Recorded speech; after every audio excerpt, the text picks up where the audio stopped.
Please, if you sit down so that the cameras can look over you. We are starting this. Do I wait a moment before I start?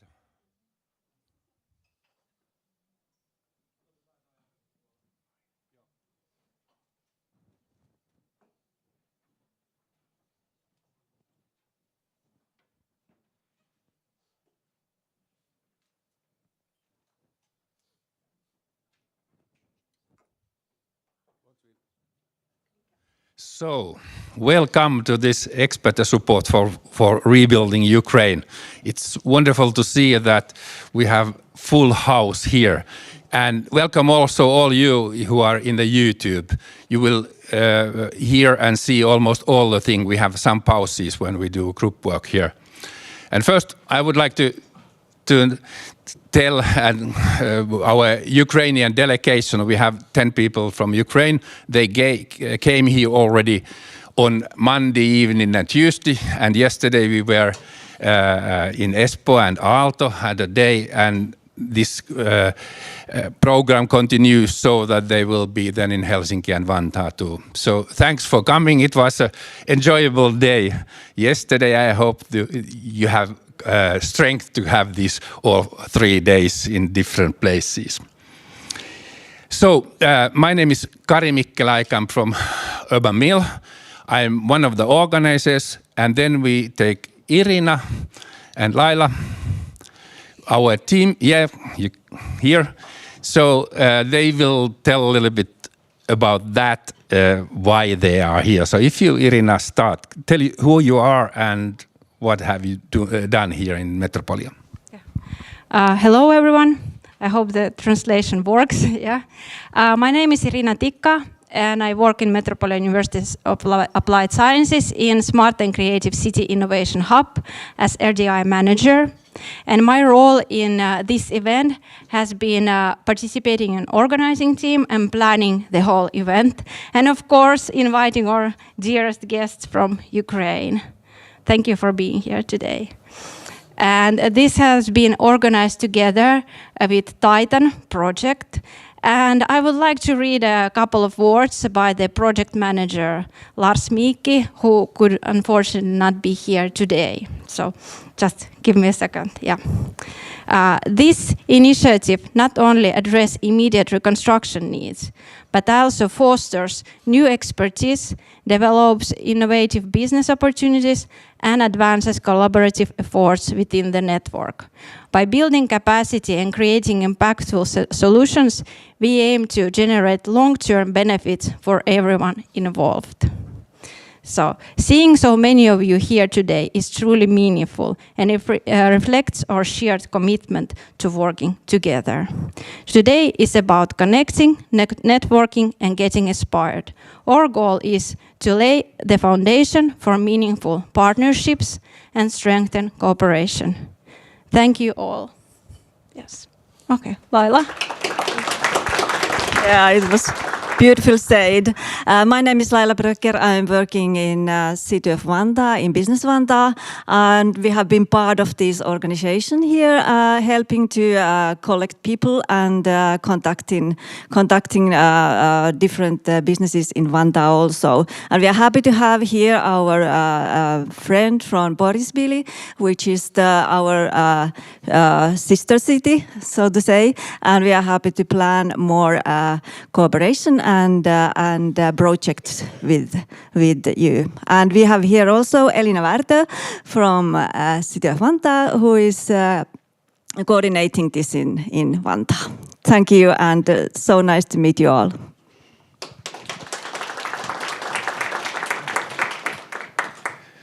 So thank you for that. So I'm Kari Mikkelä. I come from Urban Mill, and we have been working 5 years with Ukraine. We have 3 projects going on, European projects, and then we had one EdTech project which just ended before the December. And this is some kind of spin of those activities. We have many of those people who have been in other projects also present here. So that's the background.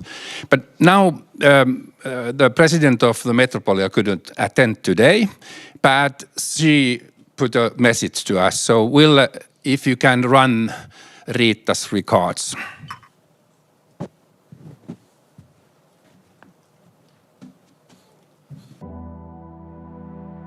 Dear guests, colleagues and partners, it's my great honor to welcome you all to Metropolia, University of Applied Sciences. We are proud to host the Expert and Support Forum for Rebuilding Ukraine here at our Myllypuro Smart Campus, a place dedicated to innovation, collaboration and sustainability. This forum brings us together to address one of the most pressing challenges of our time, rebuilding Ukraine's educational and urban infrastructure. We are here to explore how Finnish expertise, smart city solutions, sustainable construction, and innovative approaches to learning can support this crucial effort. At Metropolia, we strongly believe in the power of collaboration. Our future construction hub project, Titan, is a great example of this. We have partnered with Business Vantaa and the Urban Mill Innovation Platform to create this event, and also the digital collaboration platform launched here today. This dedicated platform is designed to connect Finnish and Ukrainian experts, providing a space where ideas can turn into action. We have worked closely with the State University of Economics and Technology in Kryvyi, ensuring that we address real needs on the ground. This initiative is about more than rebuilding. It's about creating sustainable, resilient, and forward-looking solutions that empower communities. We are especially honored to welcome the Ukrainian delegation. Your presence here highlights the strength of international cooperation and our shared commitment to rebuilding Ukraine's future. We also want to thank the cities of Espoo, Helsinki and Vantaa, as well as Aalto University. They have enabled a 3-day visit program which allows our Ukrainian guests to see Finland's expertise in education, construction and urban development. I encourage you all to engage, exchange ideas and forge meaningful partnerships. By working together, we can make a real difference in Ukraine's recovery. We can help shape a better future. Thank you for being a part of this journey. I wish you an inspiring and productive forum. Metropolia, University of Applied Sciences.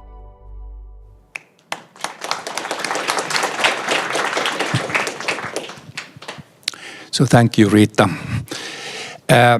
As both Riitta said and Lars said, that why are we here? So we are connecting people who want to work and do something. That's the main aim of the event. And that's why you see those QR codes there all over and outside. We have a platform where you can register, put your profile and what you can bring, both Ukrainians and also Finns. And we work with that so that there's aim that before summer we have another event. So that what comes out from this event of the ideas, we together develop them further so that there perhaps are new initiatives which emerge from this. So please do that in some time and put your profile there. It's also a place where you then get all the materials and things which happened during the 3 days. But anyway, going back to this event, now the structure is so that we start with the challenges which are in Ukraine. Our Ukrainian friends, they present 4 cases, 4 different perspectives. And the idea is that after that, we asked Finns which are in our network to tell a little bit about that, what they have done or they are doing already with Ukraine. So there are some kind of answers to these challenges. And that will be that. Before that event, there is Professor Jarmo Suominen, who has been working with us many years in Aalto University, tells a little bit about the framework, why all these presentations are so wide around the city development, not only construction, but human issues, social issues, etc. So that's the thing. And when we have had these presentations, then we work about half an hour and look from all you who have been here, you can put your IDs and some way you can present it also before we end. It's a fast, you see that then it's a fast process. And then because this is recorded and we have your names, etc., then we can continue after this. So that's basically what we do. But now let's start with the program. So first, Yevgeny Modlo, please come here. He's associate professor of Department of Electrical Engineering and Automation from the State University of Economics and Technology. And please use this. Okay. We had a wonderful day yesterday in the laboratories. Yeah. I saw already how eager you are also to collaborate. But please, it's so that you have clicker here. Oh, great. And all the presentations are there. Just click forward. And if there's some trouble, then Ville has another. So, and that's backwards. Thank you very much. Thank you. Okay, so let me start. Good day, dear colleagues, dear friends, dear guests of the event. My name is Yevgeny Modlo. I represent here State University of Economics and Technology from city Kryvyi Rih. And I'd like to represent you a project called Lead Hub. We believe that this project will take a significant point and take his place in the development of the educational in Ukraine. So, this project was made possible from the consolidation of the effort of the community of the Dniprovsk region, community of the city Kryvyi Rih, our educational institutions, and our dear partners, Metropolia University and Aalto University. And it have their beginning in early May 2023 from signing memorandum for the University of Metropolia and State University of Economics and Technology. Since this project have their development and pass through some key points like take part in Titan organization member, and we have some projects with Erasmus project. So thank you. I'm sorry, I'm a little bit nervous. So okay, shall we proceed? Okay. So what is this? Lead Hub is a cluster of the world's best center for innovation and education in the construction industry. As I already mentioned, it would be placed in the Kryvyi Rih city. We believe that this region, Dnipropetrovsk region, it's a great investment point in the future of the Ukraine. And what is this for? I believe this project can drive us for integration, for the further integration into the European space. And let me briefly introduce you to Dnipropetrovsk region and a city of Kryvyi Rih. Dnipropetrovsk region is one of the most powerful regions of the Ukraine. It has a huge geography borders, it has great logistics. It placed near the center of the Ukraine, not so far from Kiev, from the Odessa. And it brings his key part in the form of the budget of the Ukraine. Yeah, it's kind of like give or take 10%. So we believe that exactly this region can be a great variant, yeah, for the investment and for the further development. And if we are talking in Ukraine, in modern Ukraine, I have to notice one more time that Ukraine now is struggling and fighting against Russian aggression. And I have to admit that Russian side, without any hesitation, used their missiles to destroy facilities, destroy civilian buildings if they can reach them. One of these rockets, a ballistic rockets, in early 2023, 23rd years in July, hit and destroy one of the State University of Economics and Technology campus. They consist of buildings. Sorry, guys. Yeah, and you can here see the debris that left after the missile. Yeah, you can see some missile debris, and that was a huge territory. It consists of educational building, laboratory building, workshop building. Now it's completely destroyed, unfortunately. But we moved further, we developed, and we want to switch this into this. We want to build smart service-oriented ecosystem that include researcher, educational, cultural, sports, even rehabilitation and business location, named Lead Hub. We planned it as a new university smart campus. And you can see the main view of this building. Here you can see the brief characteristic, brief areas, brief numbers of this object we planned. We have prepared some architecture proposal, and you can just see the scale, yeah, and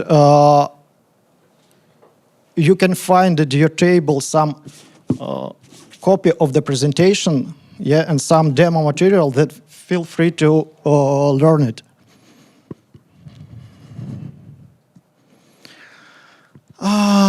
Here the way we see that what this building can be filled in. Because the Dnipropetrovsk region and Kryvyi Rih itself has the huge facilities, huge enterprise company in mining and ore and metallurgical departments, we planned here some laboratories, some spaces that help raise specialists. This kind of automation and robotics laboratory, e-power hub laboratory, and electrical engineering laboratory. Of course, we plan on Lead Hub as a smart, as a modern place for teaching architecture, to teaching how to build building, yeah, and for this purpose, we planning here to place a BIM studio, construction laboratory, and smart house and Internet of Things laboratory. And to combine this part, to trying to get some synergy from the business, from the artists, from the teachers, from the learners, trainees, and so on, we planning here marketing laboratory, design laboratory, art spaces, and design factory. So his preliminary plan for filling this hub.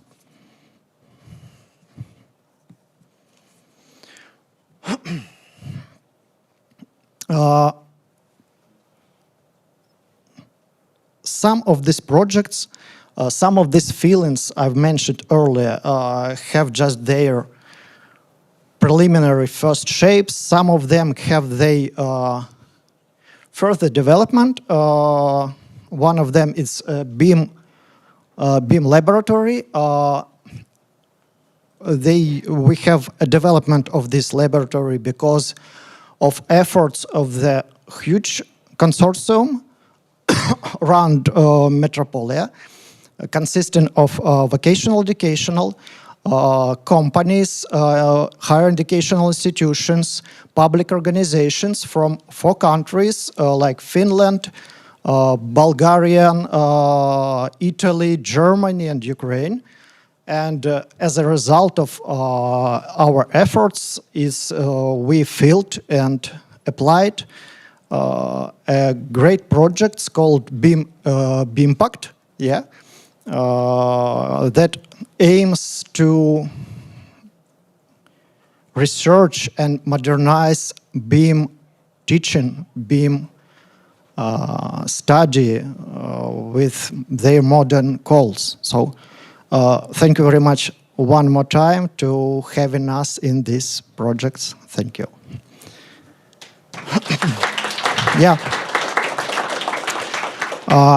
Here you can see the stage plan for our building, for Lit Hub. You can use QR code to learn it by itself. You can use your books that placed on your table. So here are some places, here are some numbers. I don't know, maybe I need to briefly show you what we have here. Let's start from the ground floor, I believe. Yeah. There is some problem, I believe, with that building, but underground we have parking, and the main purpose of this parking is it is of course a bomb shelter, because placing bomb shelter in any new building is our new reality, and we can't avoid this. We have some pools, we have some research rooms, we have a lot of evacuation places, exits emergency. We have a great concert hall for our artists. We have laboratory here.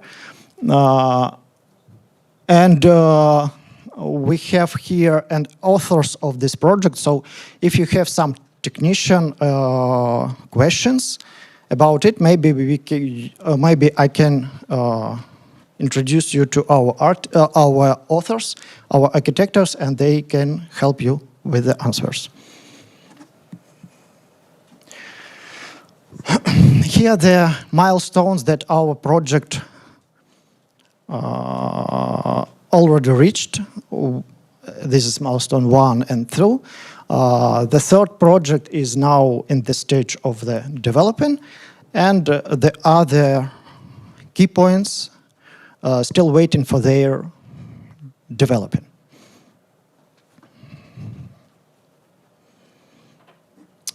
So, summarizing my our presentation, I'd like to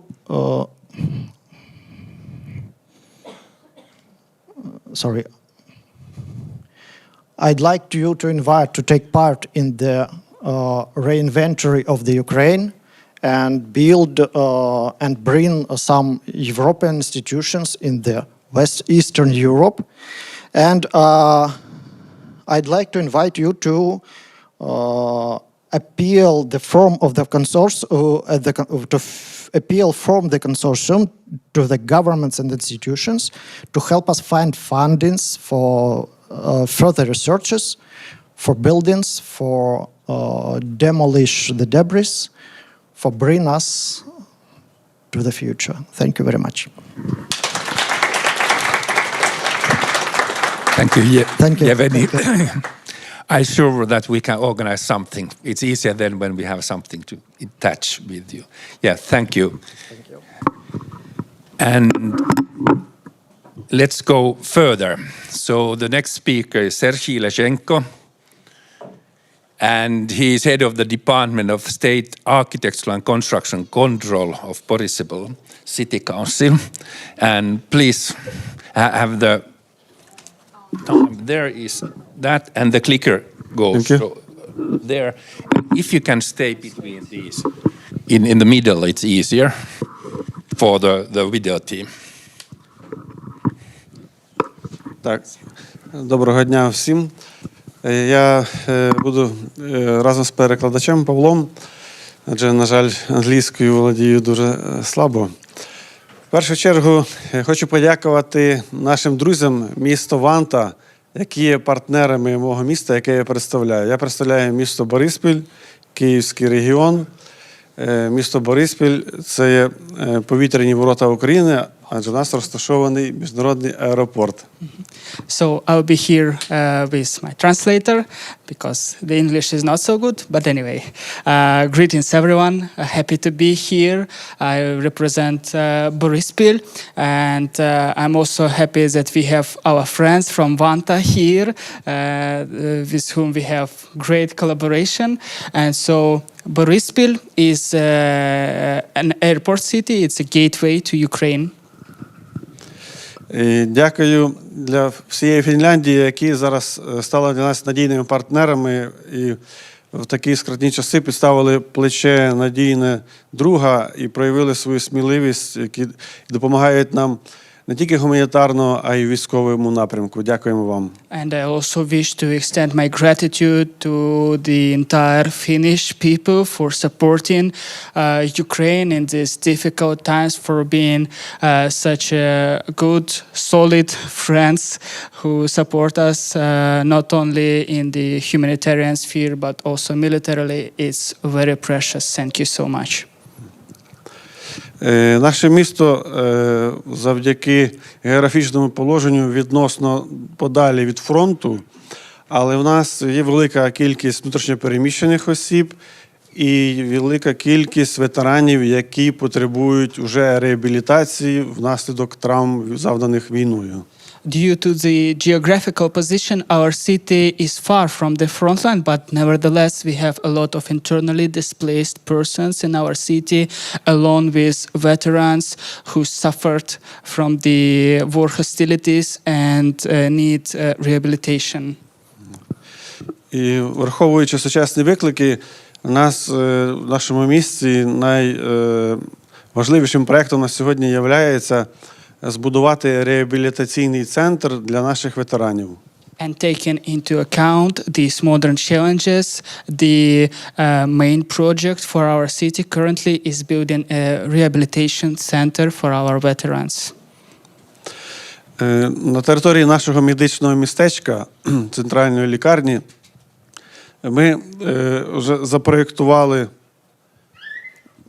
сучасний реабілітаційний центр, який включає в себе всі необхідні вимоги як фізичної, психологічної реабілітації, так і вимоги безпеки. On the territory of our central Borispil hospital, we've already planned to establish this brand new rehabilitation center to meet all the necessary requirements and to meet the needs of the target groups, namely veterans and people who suffered from the war.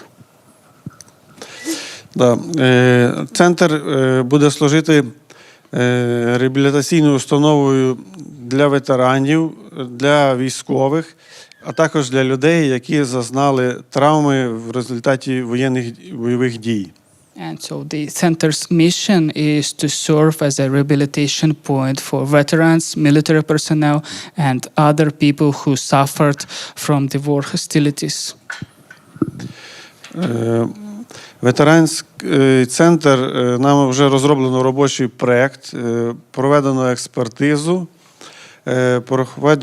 пройдено затвердження сесією міської ради, і загальна площа даного центру буде складати 3500 квадратних метрів. So we already went through outlining the project and meeting all the requirements and passing the project through Borispil City Council. And so as you can see on the slide, the total building area of the center will be around 3,500 square meters.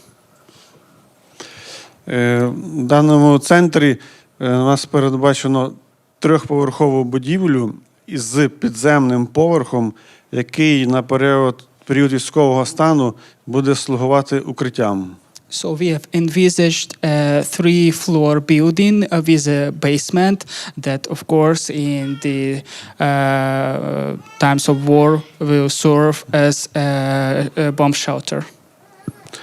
В центрі передбачено 38 палат для реабілітації, психологічної, фізіологічної, кардіологічної і психологічної. Після реабілітації ветерани будуть отримувати новий шанс для нового життя в сучасних умовах, незважаючи на отримані пошкодження в результаті війни.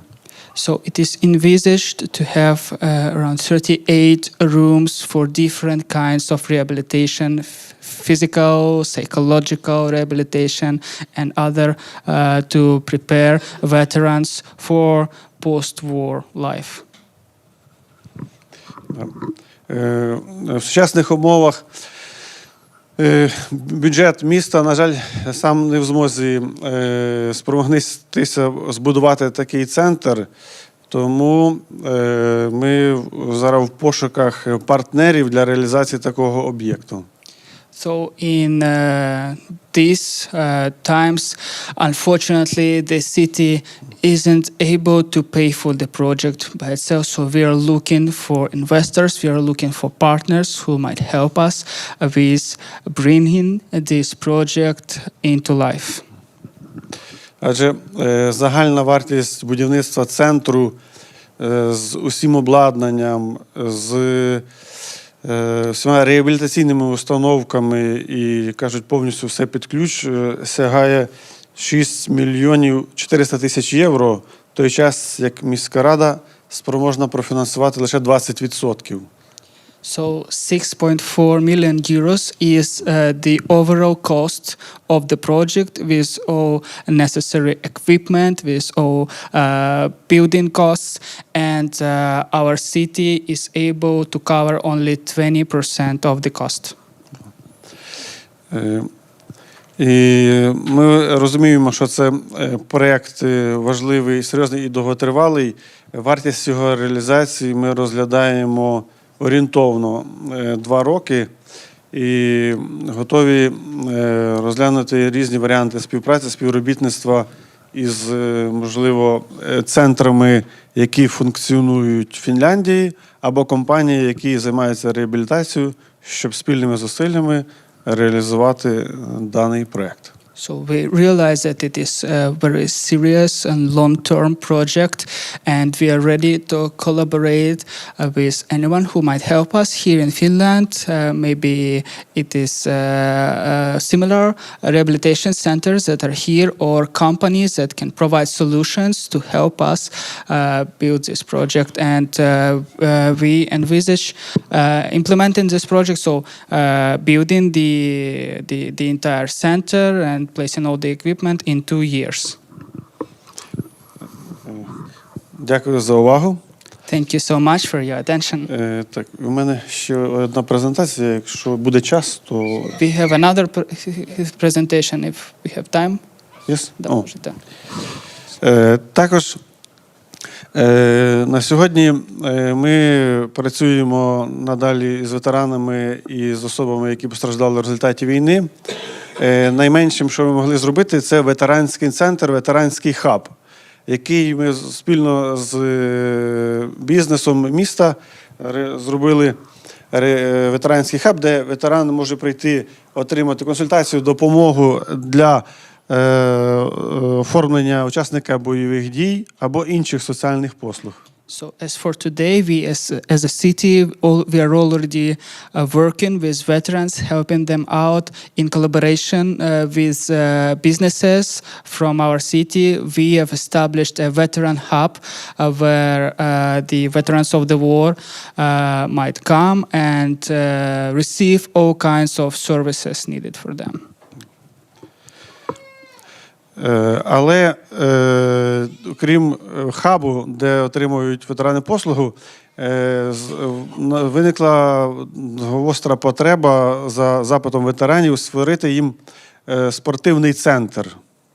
And apart from this veteran hub, our veterans also requested that they badly need a sports center. У нас є для того достатнє приміщення, яке ми можемо переобладнати під спортивний центр, але для цього потрібне відповідне обладнання і провести відповідні будівельні роботи, щоб із приміщення загального громадського створити спортивний центр для наших ветеранів. So we have a civilian building that meets the space requirements for creating the sports center, but we need to rebuild, rearrange it so that it may become a sports center. Да. На сьогодні запит на відвідування такого центру у нас від 348 ветеранів. І для реалізації такого проєкту нам потрібно орієнтовно 150 тисяч євро для того, щоб цей центр був повністю функціональний і готовий для тренувань наших героїв.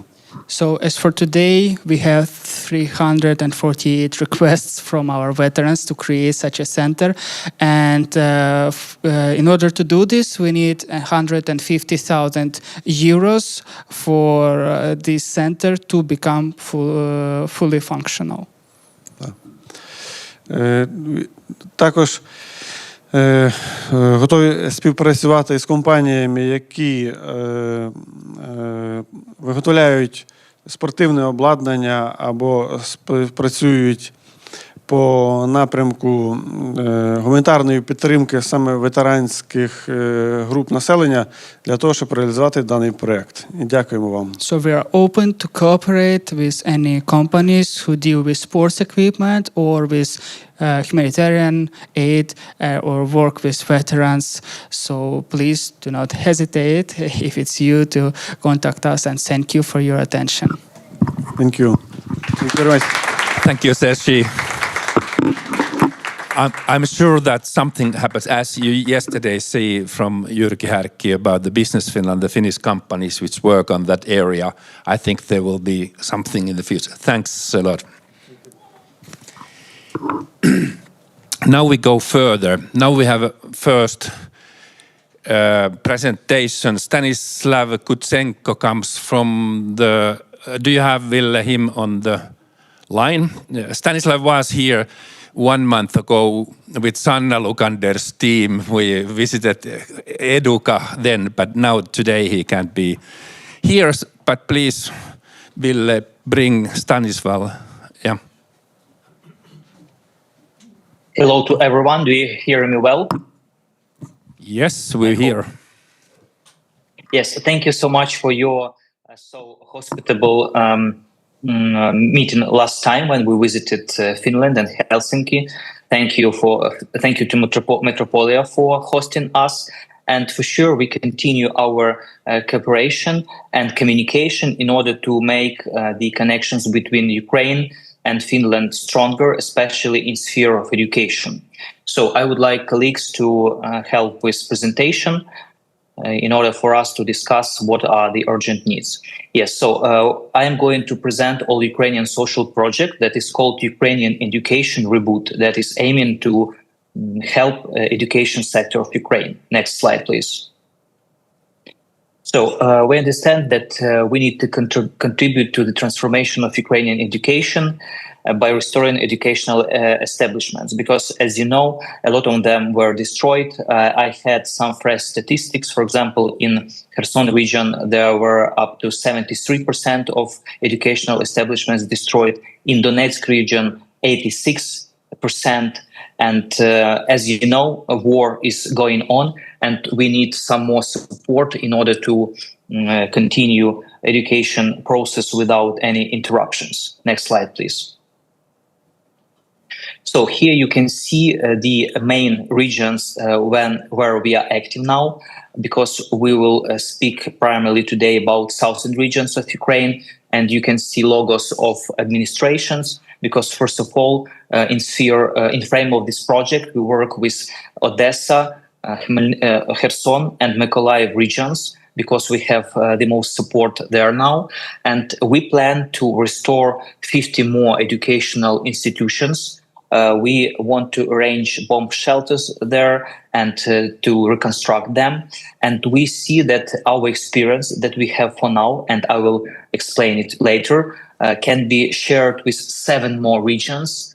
You can see the regions on the bottom line, and these are regions that are bordering with Russian Federation, starting from Zhytomyr from the north and ending of eastern regions of Ukraine, like Zaporizhzhia, Dnipro, Donetsk, and other regions. Next slide, please. So you can see that we have clear vision of next stages. I will read some information because my presentation here is bigger.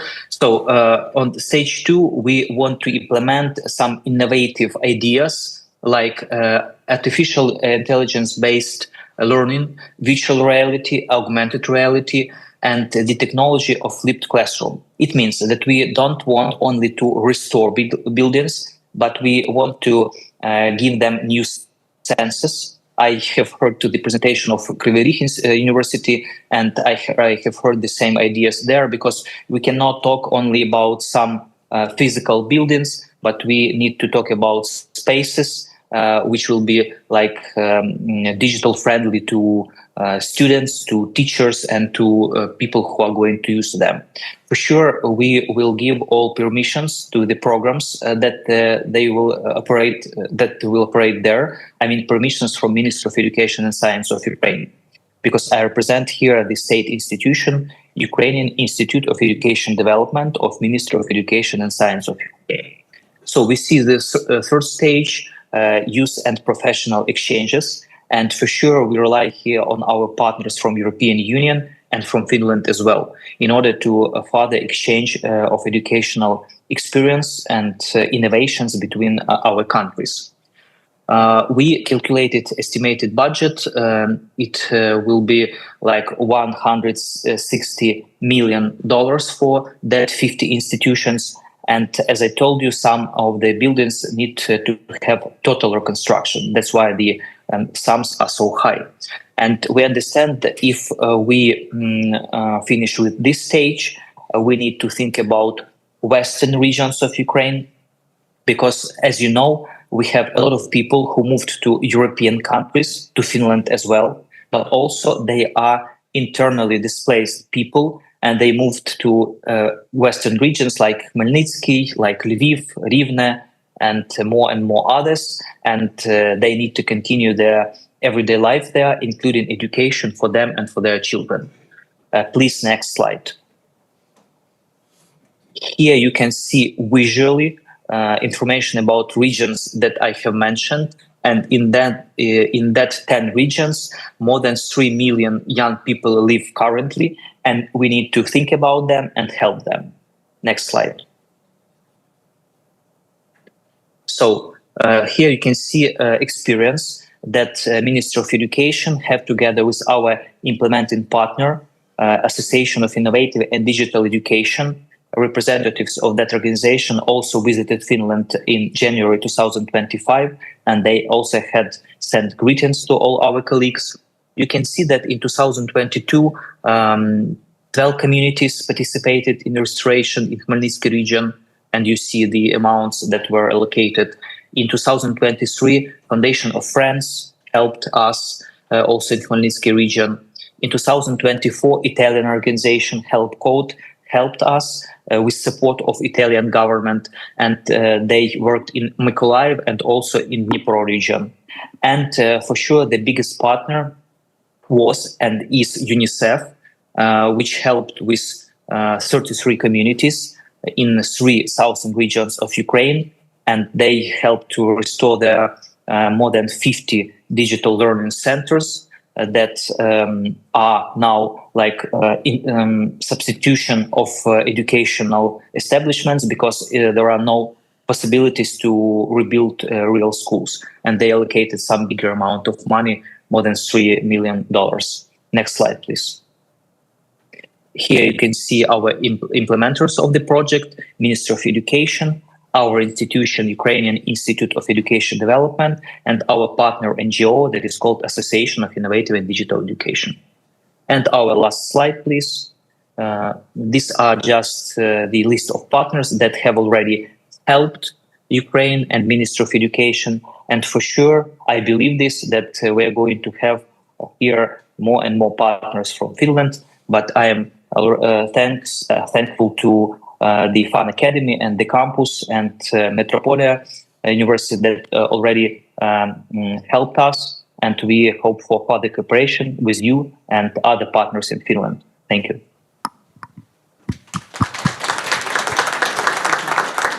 Thank you, Stanislav. I hope that we see you soon again in Finland. Then we have a last Ukrainian presentation. So is Igor there on the line? Ville? Yes. So Igor Komendo from Go Local from Kiev. We have been working with them 5 years. So he will tell a little bit about that background. So Igor, please have a presentation. Hello, Kari. Hello, colleagues. Вітаю своїх колег з України. Good to see you all today. Like Kari said, we have a quite long-lasting history of cooperation with Finland, and I'm very pleased to participate in this event. Nevertheless, it's not in person, but still it's a great pleasure to see all of you there. So I would like to ask to launch my presentation. Today, I would like to speak on a challenge that I see and we see as Go Local, one of the biggest challenges of recovery and post-war society. It's a human capital challenge in Ukraine. Next slide, please. So today's agenda, I will briefly tell you about Go Local. I will give you some numbers, some statistics about the demographic situation and workforce crisis in Ukraine, and then I will go to possible solutions and possible directions of cooperation with Finns. So please, next slide. Who we are. Next slide, please. We are NGO Go Local. We are working in Ukraine from 2016. Our mission is to foster educational, innovative production and creative potential of the regions of Ukraine by attracting best practices of green development, expert experience, and grant funding. So since 2016, we implemented more than 25 projects in different spheres. So we are not working solely in education, but education is a big part of our activities. And throughout our years, we have educated more than 5,000 people. These are different target groups. These are entrepreneurs. These are students. These are public servants. So we are quite aware with these target groups and their needs, and for sure they are the big part of workforce in Ukraine, and for sure big part of human capital that needs a lot of assistance and a lot of help during the war and for sure after the war. So please, next slide. Some words about demographics and the workforce in Ukraine. So the expectancy of population in Ukraine in 2041 is 28 million. And in 2021, we had something close to 40 million people in Ukraine. And throughout the war, we lost about from 6 to 8 million people. Lost in terms of human capital. So there are 6 million refugees and internally displaced people. So I think it's a tremendous change and extremely tremendous problem within a European continent. And I think no one throughout history of even the world didn't have such losses in human capital in such a short period of time, if we're not for sure taking this World War II. Next slide, please. So, according to human capital, so we have now our average population age have risen from 2 to 4 years. So we have 21% less university students. So my colleagues from universities give you some reasons why, and we understand why we face that. So we have a loss of 31% less children attend kindergartens, and less than 32% loss of 32% will go to kindergarten next year. So it's a huge problem that we are all facing and trying to find solutions day by day. So please, next slide. So students abroad, as you see, 2017 we saw that we had 77,000 students abroad. Now we have around 140,000 students abroad, and for sure we understand that a lot of the students may stay abroad and not planning to come back to Ukraine in the upcoming years or even never. So that's really bad numbers we see here. Please, next slide. Another statistics, 74 of business right now is reporting for the need of employees, and they struggle with employment due to various factors. And what is, I think, what is more crucial is that in Ukraine we have now one of the lowest fertility rate. It's one child per woman birth rate. So again, this is all caused by this war, and we need somehow to find solutions how to cope with that. Please, next slide. So along with students, along with children, Ukraine lose skilled professionals, IT specialists, engineers, constructors, and they are leaving faster than they can be replaced.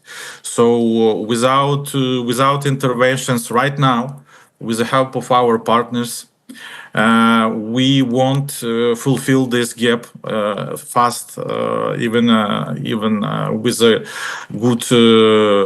good option of that the war will end soon. But for sure, we don't know. But even if it will end soon, we already have a very big situation on the workforce right now. Please, next slide. So what can be done already, and what many organizations and we as well struggling to do with it right now in Ukraine. Please, next slide. So women training in non-traditional sectors. For sure, women in Ukraine are now being reskilled to take work of men in industrial sector and other sectors. So it is one of the directions that now actively developing in Ukraine. So Ukrainians, elderly Ukrainians, are willing to work beyond their retirement. For sure, it's also some of the direction that is we have less experience. I mean, Ukraine working with elderly people who are willing to work. third direction is veteran reintegration. For sure, we have a very, very big number of veterans, and it's growing. So all kind of programs of reintegration, of support of veterans, of giving them a possibility to for education and for job search is definitely one of directions of possible solutions for this problem. And the fourth direction and fourth track is for sure refugee returning and work for social inclusion. Recently in Ukraine, it was established a ministry of returning of people to Ukraine.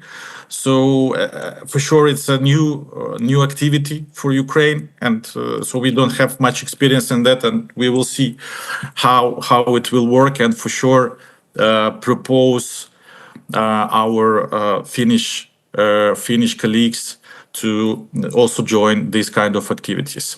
Please, next slide. So resuming everything which I said.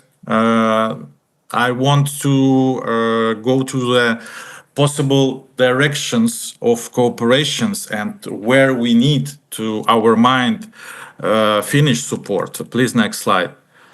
So we see these three pillars that we have been working in for 5 years with Finland, and again, war has proven that in these spheres, Finland is quite strong. So it's education and workforce development. So everything connected to vocational training, to technical universities and businesses cooperation is really needed for Ukraine. So the second pillar is rebuilding and sustainable development. So everything about sustainable construction in which Finland is very strong. We are willing to collaborate in this sphere, and our project, European Design Upgrade 3.0. It was dedicated to the modular construction, and we implemented it together with Urban Mill. And basically, we are now planning this project EDU 4.0 in order to continue our cooperation with Finland. So please be free to join our consortium, because our project is still under development. And for sure, innovation and business partnership, we see that Finland is quite strong in innovations and everything connected to design and all connected spheres. So please, next slide. So Ukraine's recovery depends on human capital, and in the center of reconstruction and rebuilding, I see it is in the center of it stands a person, an employer, a person and an expert. So we are hoping to expand our cooperation with Finland, because you are one of our key partners in development of our human capital for recovery. Thank you, colleagues. I was pleased to participate here and hope to see you all soon in Ukraine. Thank you.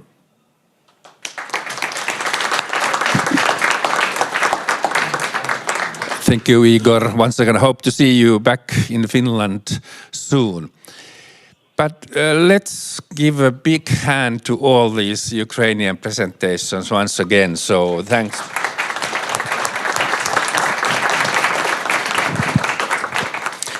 So that makes a context what we are now doing. And we have collected, we could say, bottom-up type of initiatives which already are acting with Ukraine. But before that, we would like to frame that some way. And is Jarmo Suominen there on the line already, Ville? Yes, you can hear me? Yeah. So Jarmo has been working also with these co-local projects and in urban mill development almost 15 years ago. And he's now in Tonji, professor there. And I hope that you give us a framework how we could work things. If you tell a little bit about your background, MIT, Aalto, etc. So, the floor is yours.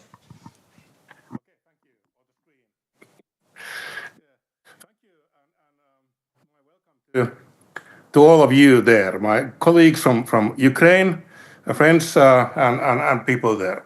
So I'm going to talk about the strategy, what I've been doing in Aalto University and even in MIT in Boston and now in Tonji. And it's really about this, think about ecosystems and distributed solutions. But my background, I'm an architect. So when I talk about the distributed kind of solutions, I talk about environments, how to really enable this interaction and connectivity also in physical world. And I want to start with this Winston Churchill kind of statement that we shape our cities, they shape us. And Ukraine is this moment in the similar kind of situation, and it's opportunity. What you build there will shape how people will kind of perceive the environment and the future. From the kindergarten, from the schools, from the kind of rehabilitation centers, hospitals. And it's kind of it's challenging for sure, but it's also a big opportunity. And I try to, in my short presentation, I try to explain how that can be done in actually more sustainable and agile ways. So next one. I start also with another kind of slide from Giambattista Nolli 500 years ago. He was the first one who actually captures or label all the public places, churches, government offices, which are available for public, but interest spaces in the same map. Usually when you see a map, all the buildings are black, but he said, okay, wow, these interior, exterior, they make no difference. Anybody can use these spaces. And he created an ecosystem of spaces in that sense. And you can think about this as a space as a service, that space is not anymore only a static place. It can be used for many different purposes. I will explain that a little bit further in my presentation. So next one. Yeah, I call it urban ecosystems. And as I mentioned, it's really about the physical environment as well as the kind of digital environment. So I've been working with this all around the world, in Finland, in Boston, in Tonji now, and I'm glad to give my ideas and any help I can to Ukraine. So next one. So basically, the whole idea is kind of looking environment as a system. So the interconnectivity, the systemic approach, not building any standalone solutions, not standalone hospitals or schools or kind of university structures, but think about from the beginning how they enable people to connect, how they enable people to create value together. Next one. And these couple of or two network models. The left-hand side, the decentralized, is a typical model. We build these clusters. The cluster can be, as I mentioned, that can be university, that can be school, that can be factory, that can be workplace. But I propose that we forget buildings. We think about spaces as resources. And think about activities, how can we use different resources in different kind of spaces. So how can we actually get rid of the idea that we need to build the buildings, but create a network that uses old, existing, new, and renovated solutions? And the reason I'm presenting this is that I think Ukraine is a terrible situation because many of the buildings have been ruined. It's kind of huge opportunity to create a new type of urban structure, which is urban planners are not seen as a traditional way of planning the thing beforehand. They're more like a facilitators or urban curators to creating this urban thing. And that is Urban Meal is actually also doing quite a lot. This is the collaboration with them. Okay, next slide. And I take the liberty of taking one of these slides that was shared beforehand and think about these kind of educational scientific hubs. So what if we actually build this as an ecosystem instead of focusing one kind of building or one environment at a time, but think about how to build the ecosystem. And the next slide. I just put the elements of the ecosystem there to be visible. So meaning that every school, every kindergarten, every university building or lab building can share the resources. Meaning not only sharing inviting people to come there, but using other people's, other kind of institutional resources. So not trying to build all the labs inside, but connecting the labs as a network. Okay, next one. And so we have done quite a lot of different studies in MIT. This one Cityscope version, that we have these resources. Think about simulation of people flow. What are the components that we can put together to maximize certain activities? And it's very simple. I just try to simplify the idea that once you connect different things together in new ways, new things happens. And that means that you connect the kindergarten and maybe the innovation center together, or university and some factory. There are lots of opportunities. And in the presentation, I don't have the capacity of giving the solutions. I'll give you some examples and maybe food for thoughts. Okay, next one. So I want to take another slide from the history, from the past. Before Industrial Revolution, there was no hospitals, there was no offices, there was no schools. Everything was happening in the villages. The villages just connect different resources together in different ways. And here are just example of different villages. Next one. So instead of building office building, people work in different locations, in different ways. This is a very natural thing, but after kind of Industrial Revolution, we start to decentralize these things from each other. Next one. And there were no schools. The learning will happen in the labs, in the studios, in the workshops, in different places. And I think because of AI and new platform technologies, we can actually establish a school without creating a school buildings. Next one. And we can think about the user activities. All is based on how people use the space. What is your workday kind of flow? I'm just using this metro map as an illustration of the idea. But once we think about user activities, that as a driver rather than the kind of space plan, we can actually achieve quite flexible and new type of solutions. Next one. And the same applies to learning. Just use this as an example. Okay, the next. And then we create this new map of, let's say like Reviri, that can be actually set of resources as a network of these hubs rather than building one entity at a time. So these hubs start from existing kind of resources, from modular kind of components, containers, and eventually connecting the new buildings together.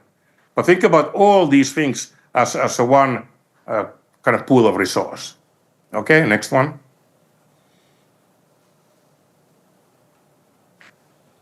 So here is a very small, I don't know if the video works. If you click it, it might work. Okay, maybe it don't work. So it was just showing how the people flow and find these kind of hotspots in the environment.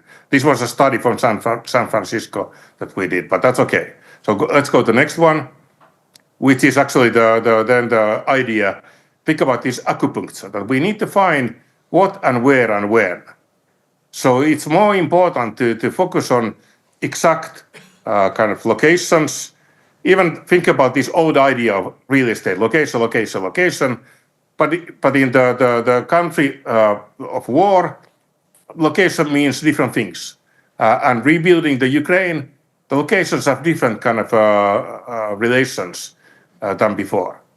But we need to start from somewhere. And if you put the next slide, here's the example. I've been working 15 or 18, 20 years ago in New York, in down under Manhattan and Brooklyn overpass, area called Dumbo. in a team, and that was a kind of a rejuvenation of that Dumbo area. And if you put the next slide.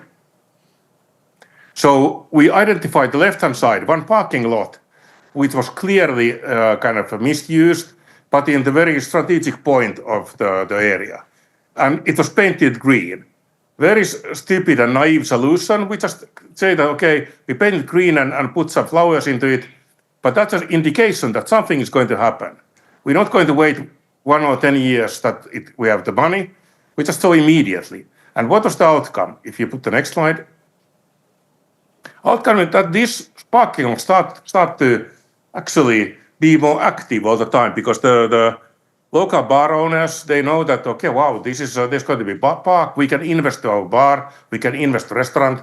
The city start to organize events and concerts, markets, and all this actually create a positive circle that start to bring people together and create this community hub.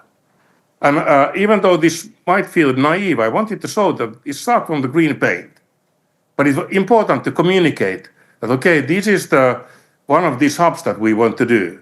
Because usually, traditional buildings take money and time, and before they're ready, it's just the construction activity. Okay, next one. And same applies to learning. So the learning itself, especially in the time of AI, the learning happens, only small percentage of it happens at school.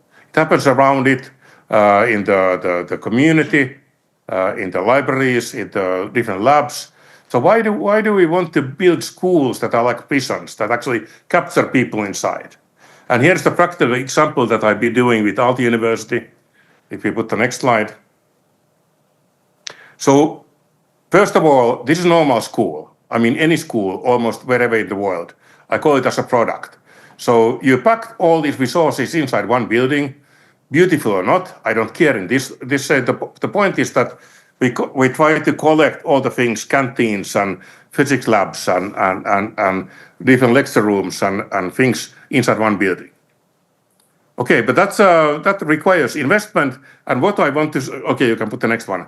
What I want to see that school as a service, it's based on the space as service, is totally different approach. So we have still the school, smaller than before, but we are using the resources of the environment. In this kind of initial case, it was called Haukilahti Lukio. We start to use the resources of Aalto University, chemistry labs, canteens, gyms, not only Aalto, but private entrepreneurs, private kind of Unisport resources, different office building, meeting rooms for different classes. And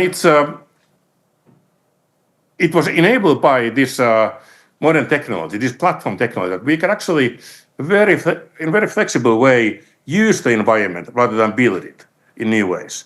And of course, I totally understand that there are not so many maybe surviving resources in Ukraine in many places, but it can be done in so many different ways. Instead of building, again, one big kind of compound, we can think about that we step by step, starting from the what is left, adding containers, adding some reconstruction, and going towards the new buildings. And next one. And this was actually happening in Otaniemi, in Aalto campus. So one of the early kind of analysis was that most of the buildings were not used almost 70% of the time. So anything over the black line there is not used. So there's a huge amount of empty spaces, at least that time was in Aalto University. By the way, it's of course specifically in Jarmo, that campus. we visited yesterday Haukilahti High School, then Vare and Design Factory, and discussed a little bit about these issues. Okay, yeah, so that's very familiar, or a little bit familiar at least to you. Good. Then the next one. So in principle, it's quite big risk to predict what is going to be needed in the future, especially in the time of AI now. What we need to teach, what we need to learn, that is open question. So more we predict, the bigger risk it is and less flexible it is. And the next one, if we build it as an ecosystem, the risk is lower because actually we don't need to predict. We just use what we need flexibility is higher and usage is higher because many of the users are using same resources in different times or different kind of locations. Next one.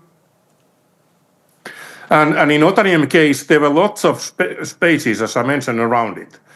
Startup sauna, design factory, fab lab, even urban mill, museums, things. So that creates opportunity to think about how to utilize that, how to actually make the school happening in the environment. And the next one. And no architect, not even me, will create this variety of spaces that are very different from each other and inspiring people to learn in new ways. The next one.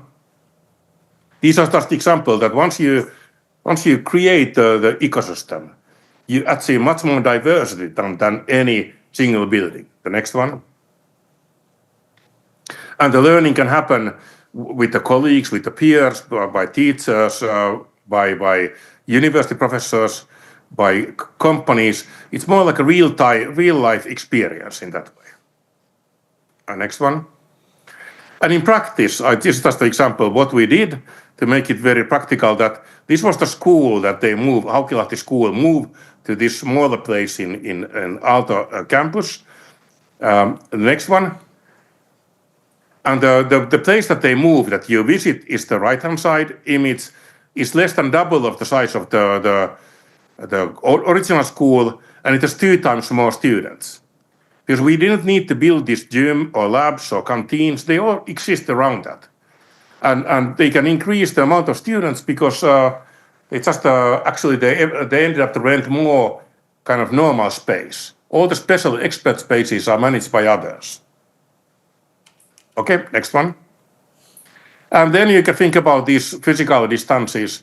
That was, in that case, it was 10-minute radius, but it's very much based on this project-based learning that you don't need to stay in the same classroom that change the subject. You can spend one day doing something and next day doing something else. And this applies to not only schools, but all the other institutions as well. Okay, next one. Oh, this is a practical example. Here are these different locations from Haukilahti school. Yeah. And after that, there was another school, Etelä-Tapiola Lukio, and now it's Otaniemi Lukio as well. So this now leads time to is a many little schools. bit, limit is coming, so please be a little bit faster. Yeah, there's only a few slides, I think. Then very simply, the team spirit in the last thing, that it actually, people love it more. The team spirit is higher in the open school than the closed school. Okay, the next one. And here the upper, the right-hand side, it's 1/3 of the price was established at per student to school. 12,000 per student in comparison of 33 from, these are real statistics from Espoo. Okay, next one. This is a network again from 2 schools, and now there's third one later on, so that's just example. So this leads to what I call continuous optimization. You do something first and you reconfigure it, and you do something next and you reconfigure it, and it's kind of positive circle in that way. Next one. And we did the same thing again and again in Shanghai and different places, looking at the resources, thinking what we can use, what we need to build, what we need to renovate, and create these new systems. Next one. This is a school I established here in Shanghai using the same.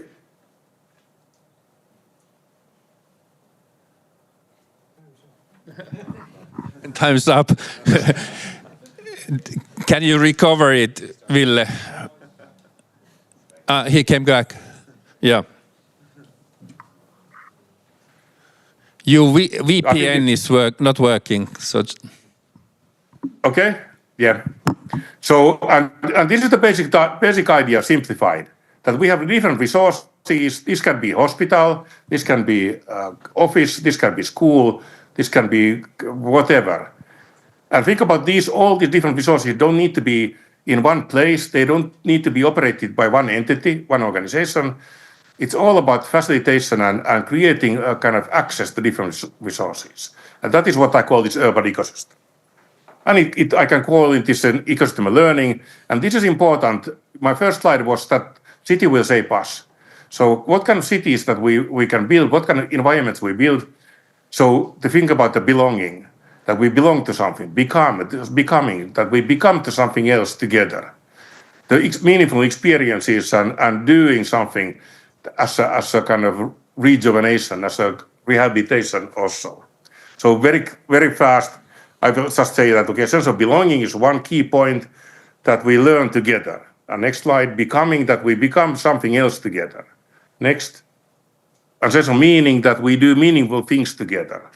And the last one, that we do learning by doing, we're actually doing something together, like in startup sauna or design factory, or even in urban mill, that people are enabled to come together. And this is important, that's why these things need to be connected, different entities connected together. It's about diversity, how different people come together to create innovations. The next one. And this is another kind of loan of the slides. I just wanted to add these words with the red, that education ecosystem, distributed energy sector, healthcare ecosystem, military industrial network, and agro-industrial network. What this means, I mean, I leave that to you to think about, but I want to push this direction, that can we actually really think about this systemic approach rather than standalone investments. Next one. And well, this can be done very free. You just browse through these. These are just different examples that we did in Shanghai with my students to create the ecosystem of kindergartens or dancing. You can just go to analyze what are the resources, what are the activities, what spaces are needed, and how can they connect together. So I was just showing this that in order to say that this is possible to very easily possible to actually manage. And then the next one. And this is about this user journey.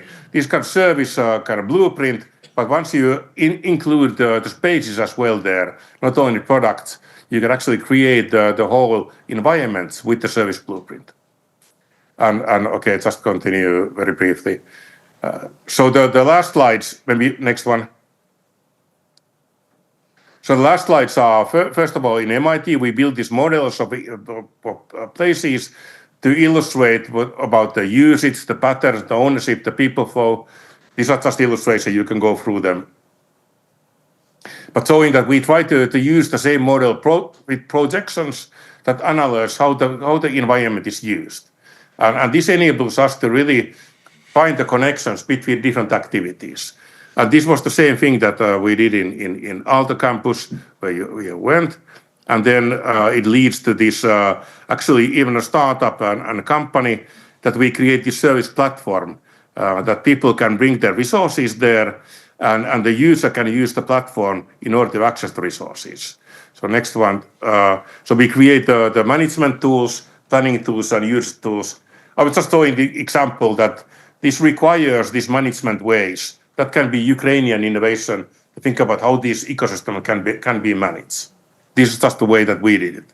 But it leads to this in Espoo, and then if you go further on, so we can connect, we were talking about with all these different places, even with Metropolia, to connect co-working places, universities, business parks together. And quite a big amount of this we succeed to do. And this is just a reference of what we have done in different places. But through this work that I have done, we have received like 10 different awards, international awards, about this ecosystemic approach in urban kind of development. Really think about environments as ecosystems. Okay, so that was it. Sorry if I take too long time, and I hope this was somehow useful to you. Okay, thank you. Thank you, Jarmo. That was holistic. So Jarmo has promised, he's globally active, so promised to be in our projects once again. And now we do something impossible. We have 13 presentations in 1.5 hours.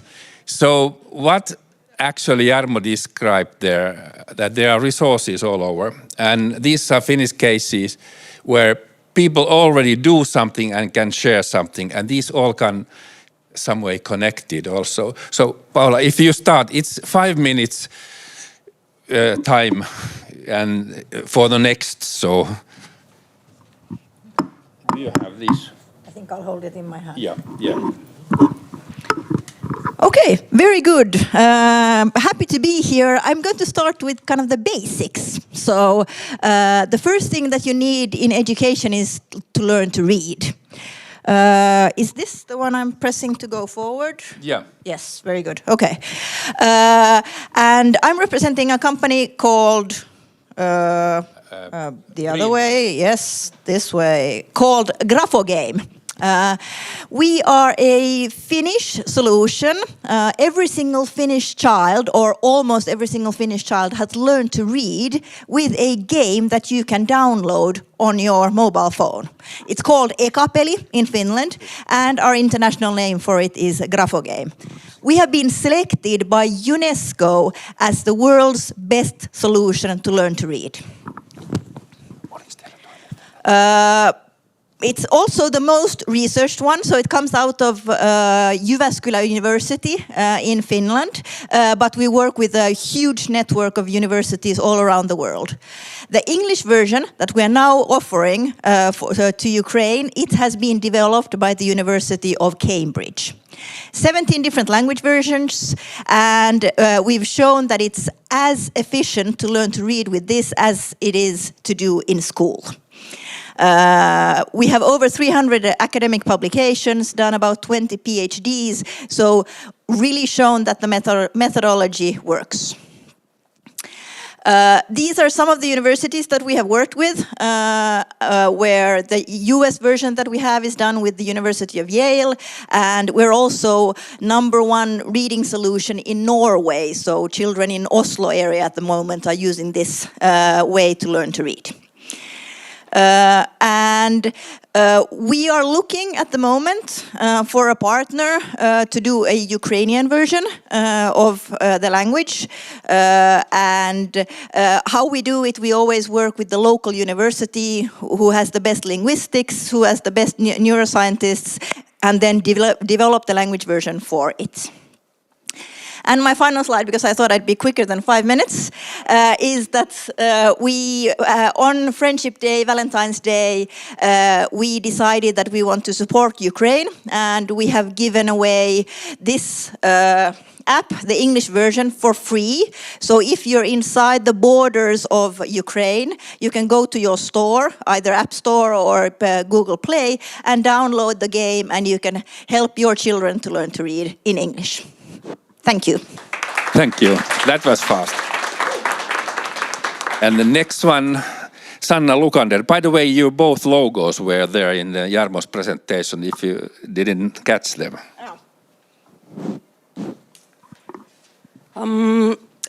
First of all, I want to thank very much our partners, the Ministry of Education and Science of Ukraine and the Ukrainian Institute of Education Development, UIED, UIRO, and the Association of Innovative and Digital Education, AIDE, and of course, most of all, the Department of Education and Science of the Kherson Regional State Administration, who are actually working now with children, with teachers, with parents, with therapists, and with volunteers.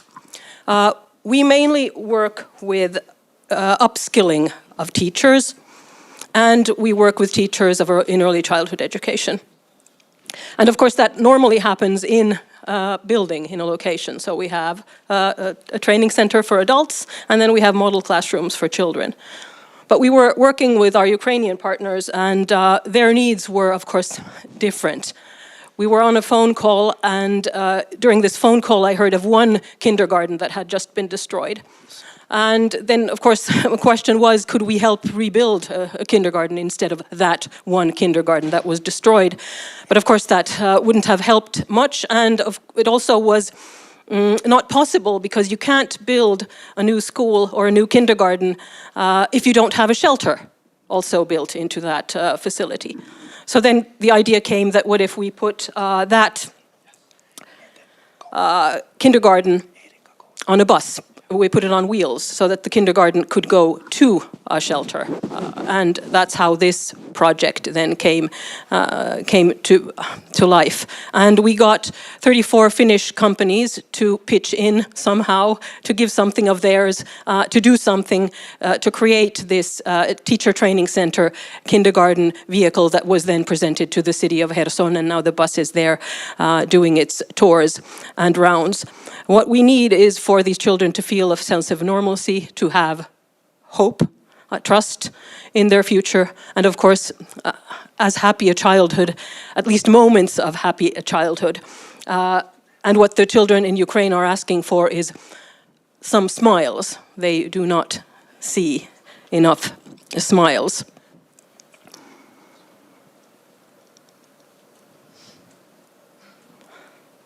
What adults need is help and support in how to give psychosocial support to their children.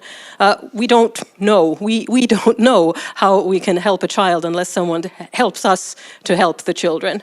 So that's why I'm emphasizing the adult side of our bus. In the freight compartment in the back of the bus, we have a training center where we gather adults and parents and help them then support the children in ways that they can in their environments that are, of course, dramatic and drastic and traumatized. But helping the adults then support the children wherever they are is one of our main focuses. So this adult training center part of the bus is a very important component.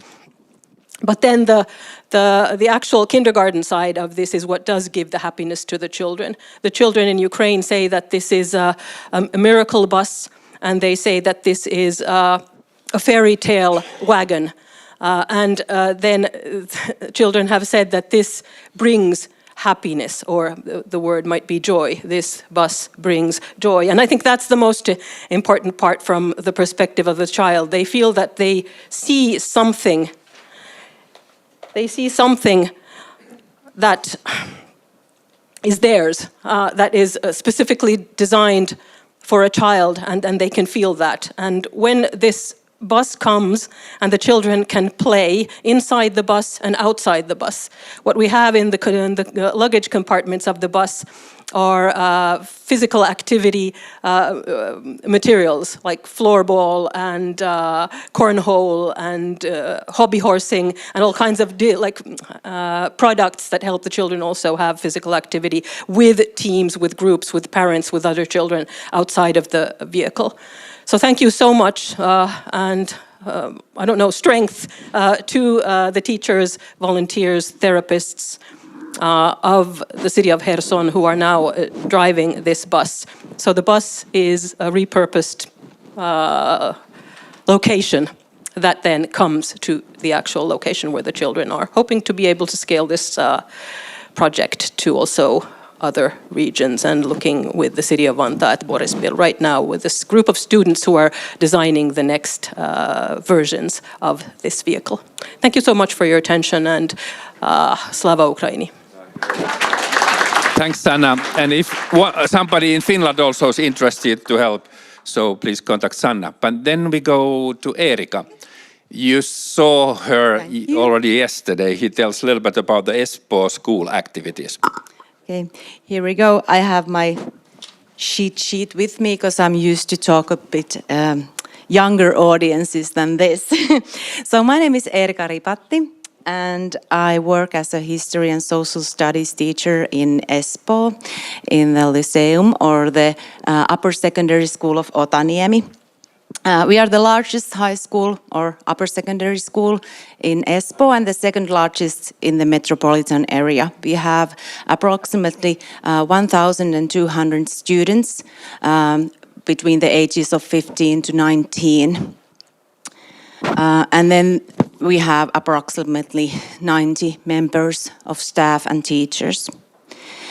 And we were part of the School as a Service project as well, but then we got our one school building that's brand new. Actually, it's not, because our new school building was not originally built for school premises. It is an old office building from the 60s. It is a former headquarter of the IT company called Tieto. It was fully renovated and started to operate in the 2019. It's a unique combination of different functions under the same roof. You don't always have to build new, you can renovate and utilize it more efficiently. It's modern, but it's old and modern at the same time. There are different functions under the same roof. For instance, the city library and city offices, conference rooms, auditorium, theater space, gyms, and of course our classrooms. The employees of the city, the civil servants, and us, adult officials and teenage students, we all share the common spaces, the common cafeteria and other facilities of the building. So maybe there's something to be learned from the concept of doing things together and utilizing the space or the premises. Multifunctions. But of course, we need some architectural magic to bring it to use. So Kryvyi Rih and Espoo are partner cities. Every upper secondary school in Espoo has an appointed partner school in Kryvyi Rih since 2023. And that was a really good idea to matchmake those schools together.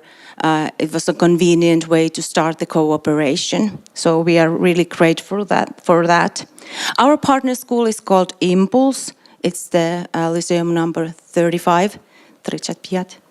And we have formed a study group of our students to learn more about the partner city of the partner school, about Ukraine, its history, culture, geographic, and language, and to interact with our Ukrainian partner. We have organized fundraisings and bought equipment for the air raid shelter, held online meetings, shared information, and so on. It's been very important for us. So that's the one project that I'm working on and of which I'm very proud. The other project is an EU-funded Erasmus project, VR in Green Deal. It was originally between 3 schools in 3 different countries, Finland, Estonia, and Austria. And besides the schools, we also have a tech partner with us called 3D Bear. And now we have extended the cooperation with our partner school in Kryvyi Rih. In order to increase the awareness of the EU's Green Deal strategy, work together and to create more content for the VR learning space.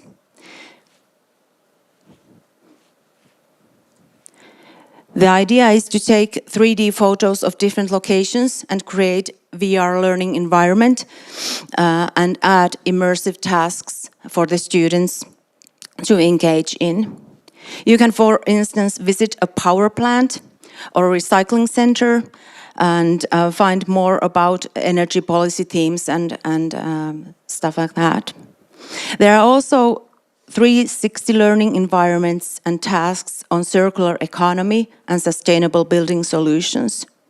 To find out more, please visit our website, which is already, there is also already some finalized learning spaces and action cards for educators. You can use them for free. You can use them with or without the VR headset. And we are more than happy to share more ideas and cooperate with you and to create a more sustainable and greener future for our students in both cities. Thank you. Thank you, Erika. And then we continue with Yehor Tereshenko from Metropolia. Yes, thank you. I am currently a student at at Metropolia University of Applied Sciences and also working in innovation sphere here. I am graduated from Scientific Lyceum of Information Technologies from Dnipro city with a gold medal, and this project was basically developed during my studies there and continuing growing now. So what is the problem we are trying to solve? Russians have damaged every 7th school in Ukraine, and studying of different sciences, for example, physics is very difficult in this condition. So many students are studying online because their university or school is destroyed or does not have a bomb shelter to go during air alert, as well as my Lyceum didn't have this.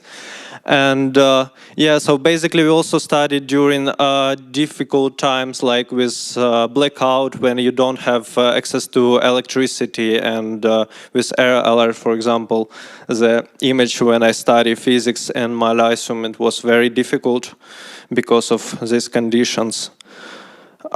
Yeah, so what is possible solution? Physics is experimental study, so basically the science is mostly done during different experiments and gaining conclusions after that and some theorems and knowledges. So basically smartphones that have many people, like mostly all in my country and other countries, have a lot of different sensors like accelerometer, gyroscope, magnetometer, light sensors, or even camera and speaker can use in conducting physical experiments. So during studies I was writing 2 science work for competition of Academy of Science in Ukraine, and basically conducting my experiments using equipment that have in most people's house and using phone, as you can see in these images. After that, I have started developing Philip phone. This is a physics lab in the smartphone application that basically uses all sensors to help people to conduct different experiments and gain knowledges in physics. So when you are making an experiment, you can do it with your hands, and you better remembering this because it associates with this feeling of doing something interesting and important. Yeah, so it have every experiment in my application will have instruction, help to write conclusion. It will have mini programs that use sensors that will help to conduct these experiments, and also different simulations that you can simulate some experiments that are not possible to do even with phone, for example in nuclear physics. So it helps to do it inside your phone in any condition. It can also, this application does not require mainly internet connection, so during blackout you also can study it, and what is good part of application. About implementation, this app is actively used in my Scientific Lyceum of Information Technologies, and even now I join some meetings online to help students in my Lyceum to make these experiments. And yeah, so during the war and even when we are going offline, you can do different experiments with that, because not even every school has this different laboratory equipment. So it is even difficult in offline studies when you have access to laboratory. Yeah, so basically I'm developing this tool individually right now, and seeking for partnership with other people who want to help develop, test, or give idea or implementation of different experiments, and also making videos of experiments to have this ability to show students how it will look like. Yeah, thank you for listening. Thank you.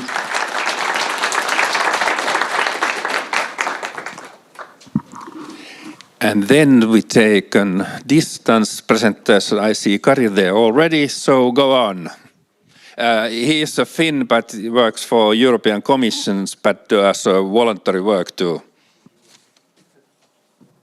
All right. Do you have my... Okay. Next slide, please. Good afternoon. I'm representing Finnish Faktabari. It's a little NGO fighting against disinformation, big platforms, information influence by different means. And one of these means is linked to the digital information literacy. Next slide. This slide. So our goal is to create resilience for every youngster to tackle disinformation by themselves by promoting critical thinking.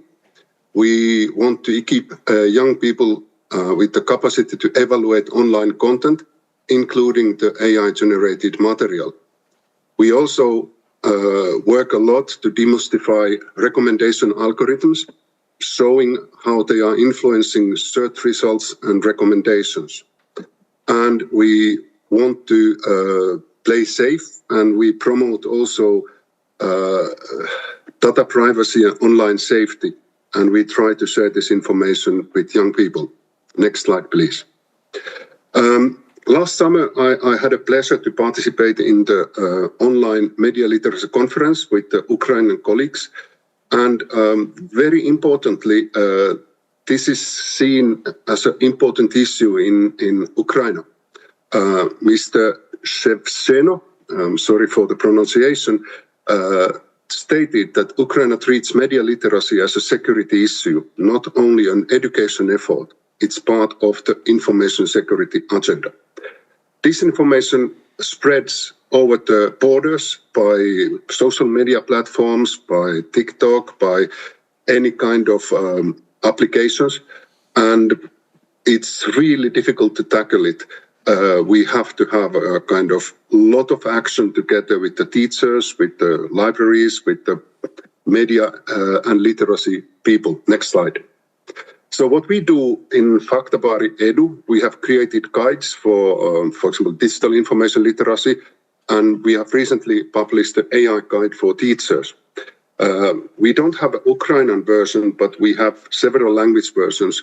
And for example, the digital information literacy guide is now translated by Estonians also to the Russia, because there is a huge minority in Estonia who is getting information from different kind of sources. Next slide.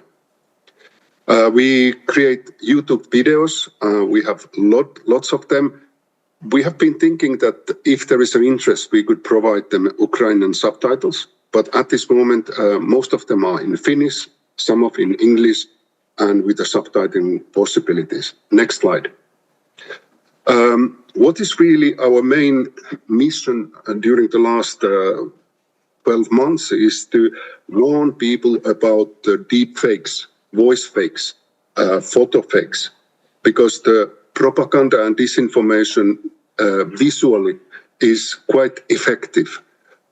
So we have created a lot of materials on how to verify the authenticity of a picture or video, how to make reverse image searches, and all this information is available in our website. Next slide. We have also created a game. It's a game where young people or even adult ones can try to find out which photo is made by artificial intelligence and what is authentic. And we are kind of also giving hints and information on how to evaluate the content. It's getting more and more difficult though. So this last slide. Thank you for listening. And if you are interested in our materials, you can contact us and you can find it from our website. All our materials are free to be shared. Thank you. Thank you, Kari. We are fast, we go forward now. So, Yuri. Yeah, I'm going to take the mic because I'm going to do it in both languages. Ah, you do it both. Yeah, okay. Can I get a quicker place? Right. Yes, so welcome everybody. As I said, я буду презентувати на обох мовах одночасно. Це буде трохи важкувато, але ми спробуємо. І тому я буду говорити коротко, щоб все одно не вийти за рамки 5 хвилин. So I'll speak in both languages, but I have only 5 minutes. So I'll try to speak short so that we don't go over time too much. So I'm Yuri Kozik. I'm the co-founder and CEO of Advisera, which is a Finnish consulting innovation development company. And although our focus is developing innovation, over the past 3 years, we have been working hard on facilitating collaboration with Ukraine and reconstruction of Ukraine and bringing innovation in there specifically. Отже, мене звати Юрій Козік, я директор фінської консалтингової компанії Advisera. Ми сприяємо розвитку інновацій. Ми консалтинг, який займається сприянням інноваціям, але також протягом останніх 3 років ми працювали з тематикою реконструкції України і якраз в тому аспекті, щоб внести інноваційний розвиток і інновації в співробітництво з Україною і конкретніше співробітництво між Нордік-регіоном загалом та Україною. So over the past 3 years, we have worked with different actors, different funders across the whole Nordic countries and also beyond, for example, including the Netherlands, where our work has been focused mostly on various capacity building programs. What is a capacity building? Capacity building is a program or an activity that enables other people to do something. So we saw a lot of excellent projects here that could be implemented in Ukraine. A capacity building program would be a program that would help them to get implemented and help them to understand how to do that better. Протягом останніх 3 років ми працювали з великою кількістю донорів, муніципалітетів, університетів, інших організацій в Нордік-регіоні та за межами Нордік-регіону. І основний наш речі, які ми робимо, це capacity building, тобто це програми, які сприяють співробітництву і уможливлюють співробітництво і дозволяють робити так, щоб, наприклад, усі ці рішення, які ми зараз бачили з Фінляндії, могли бути імплементовані. Capacity building може навчити і пояснити, як зробити це краще. But why is innovation? Why is it important here? And I mean, we have already seen some of the excellent cases today. That is because Reconstruction of Ukraine has specifically innovation written in the recovery plan by the Ukrainian government. You can see a quote here. I'm not going to read it out loud. But generally, our goal is not to rebuild what has been damaged, but rebuild it better. That's why innovation is a pillar of it. It's a crucial stepping stone. Але чому нам потрібні інновації? Ну, якщо дуже коротко, тому що у нас в нашому плані про реконструкцію України є інновативність як один з найголовніших чинників того, що ми хочемо зробити. Тому що ми не хочемо просто відновити те, що було зруйноване, ми хочемо зробити це краще, ніж це було. But when we talk about private and public sector cooperation, which is what I want to talk about today very quickly, innovation is not really something on their plate. Mostly because when we speak about large public funders, for example, or municipalities, let's be frank, innovation is not what they have on the table because, well, they're not supposed to. So we need a new solution and we need a new approach of how to actually implement innovation. Але коли ми говоримо про роботу, наприклад, з муніципалітетами чи, наприклад, з державою, інновативність – це не є щось, що є якби в серці того, що вони роблять. Тому що це не є їх задачою. І тому нам потрібен новий метод або підхід, як саме можемо внести інновативність в нашу роботу. We have an example of that, which is an excellent example, a program we have run together with Urban Mill, but also Crazy Town, where we enabled several Finnish companies, edtech companies, we saw some of them here, to learn more about Ukraine and the Ukrainian market and ignite their interest in Ukraine, where the funder was the public sector, but executors were the private sector that enabled Finnish private sector to learn more about the opportunities. And the beneficiaries in public sector as well. Але у нас є приклад, програма Fuel, завдяки якій ми допомогли декільком фінським стартапам. Два з них, ви про них чули вже сьогодні. Вони тут виступали, дізнатися більше про Україну, дізнатися більше про те, як працювати з Україною, та якби підтримати їх інтерес в Україні. І тому ця програма була профінансована державою, але її зробив приватний сектор для приватного сектора, але кінечний бенефіціар – це держава, це всі ті, хто або взагалом народ України, хто може отримати користь від фінських інновацій в EdTech.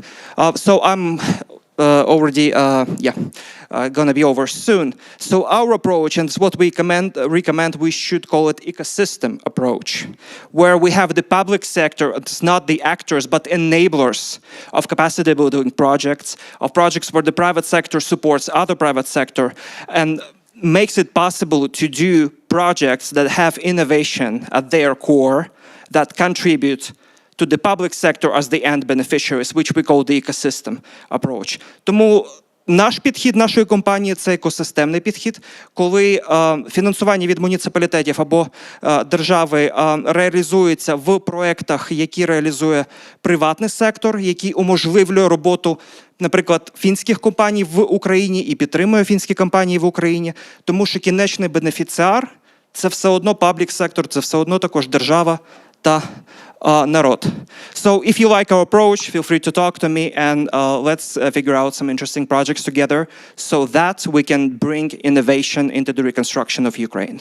Якщо вам подобається цей підхід, будь ласка, поговоріть зі мною, щоб зробити реконструкцію України ще більш інновативною. Дякую. Thank you, Yuri. You had two presentations in one slot. And next one is Mikko-Pekka Hanski.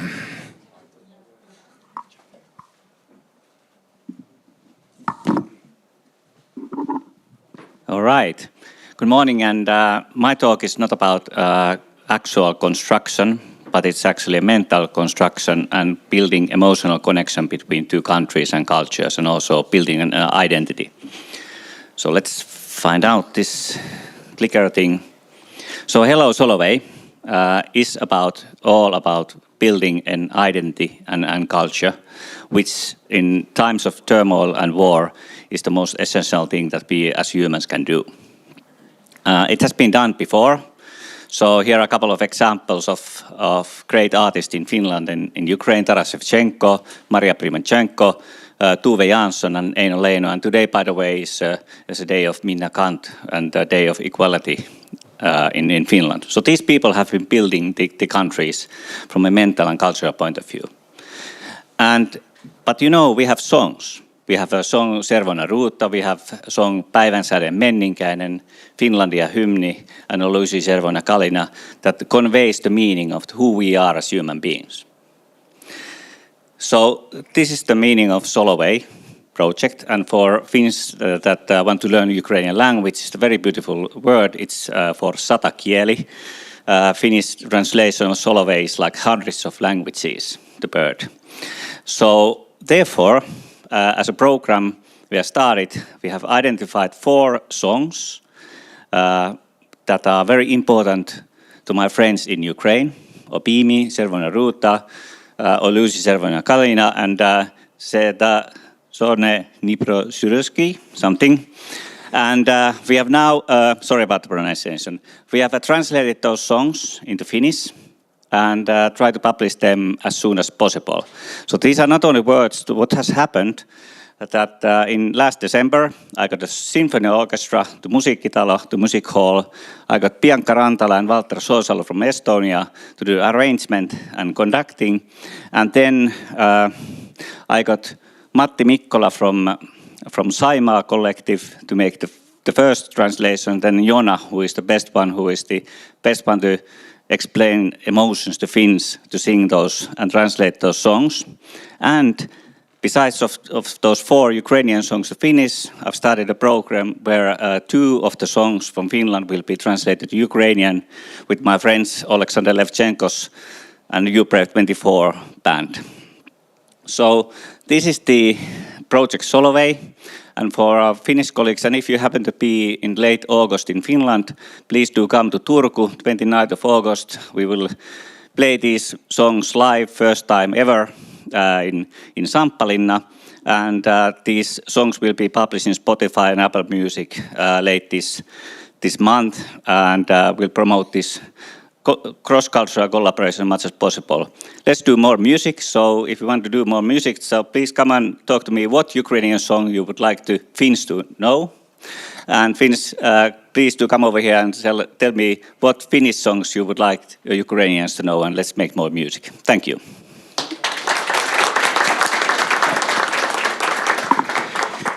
Now we have our last presentation, Anastasia. So she's Ukrainian, but living in Finland and worked in our projects before. So please, we are in time. I don't know, is this the microphone? No, what is this? This is translator. Ah, okay. So I hold it like that. Yep. Okay. And I go like this. No. Okay, that's okay. Hi, everyone. Great, lots of presentations today, so many interesting things. I'll try to keep up. So I'm Anastasia Pilman, I'm an architect, living here in Finland for over 10 years and working on different kinds of projects. I'm from Chernihiv, and yeah, here I worked on residential buildings, on master planning, public spaces, lots of kind of things. And recently I've been working on a project of my hometown, a pilot project, where we tried to explore how we can use Finnish urban system in Ukraine in recovery of the cities. And today I'll briefly share how exactly Ukraine can benefit from this planning system during the post-war reconstruction. And as you probably know, Finland has been ranked the happiest country for 7 years in a row now.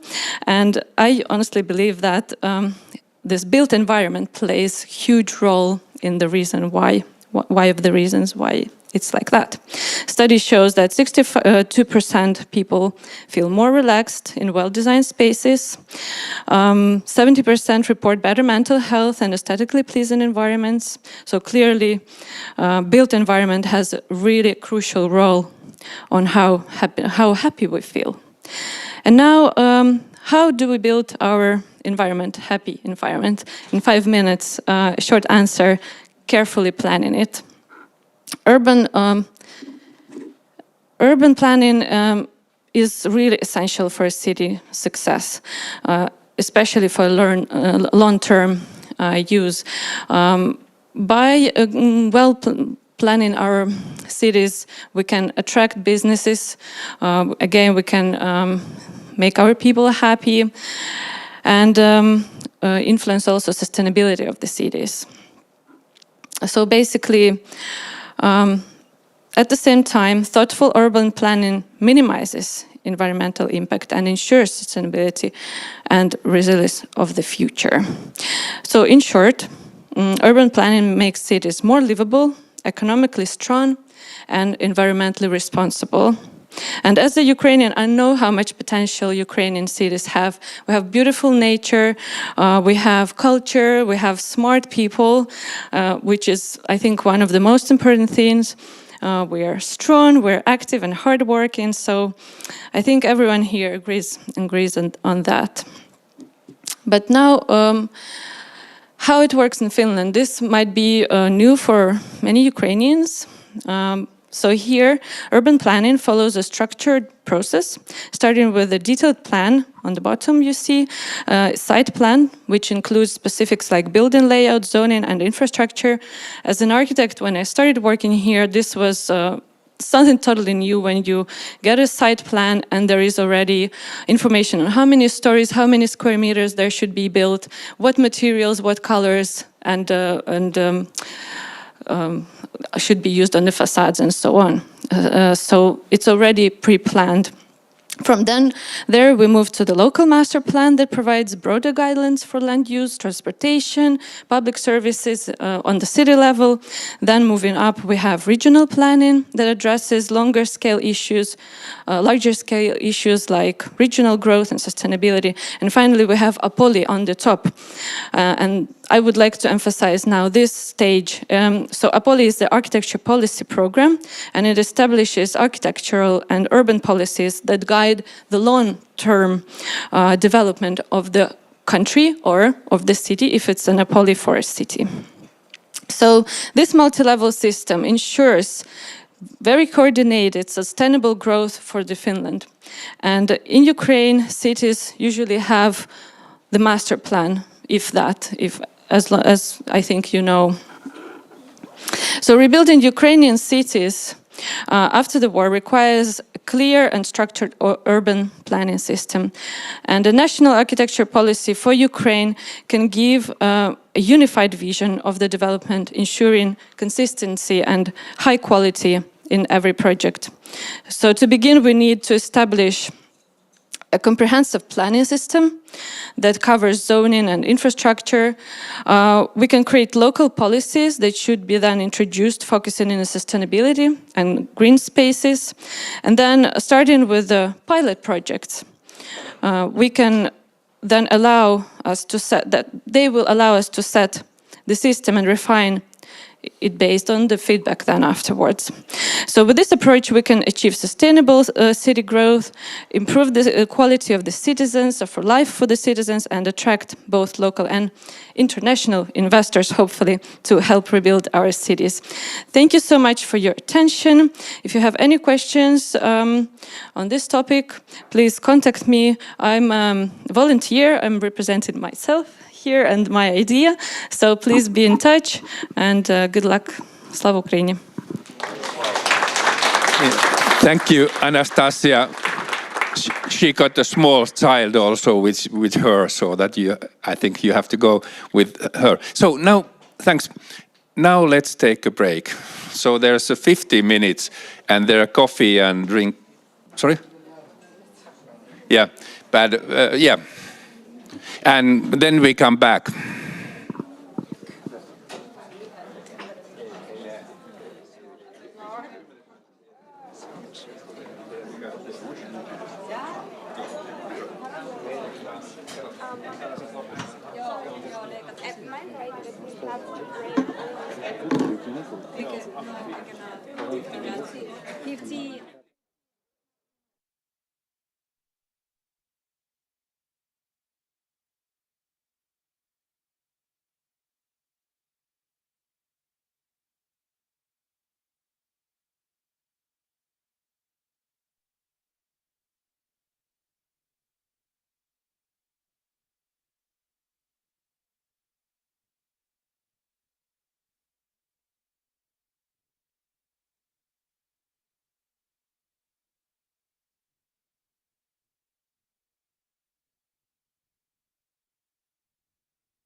Please.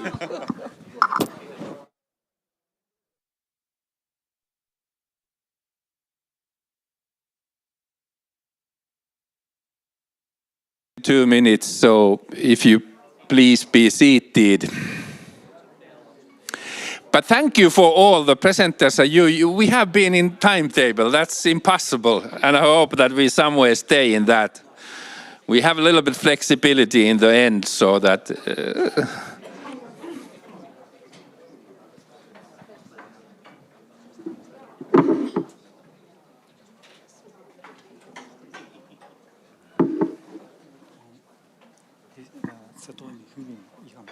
Joo, niin vaan pitää olla se siinä. Joo, loistavaa.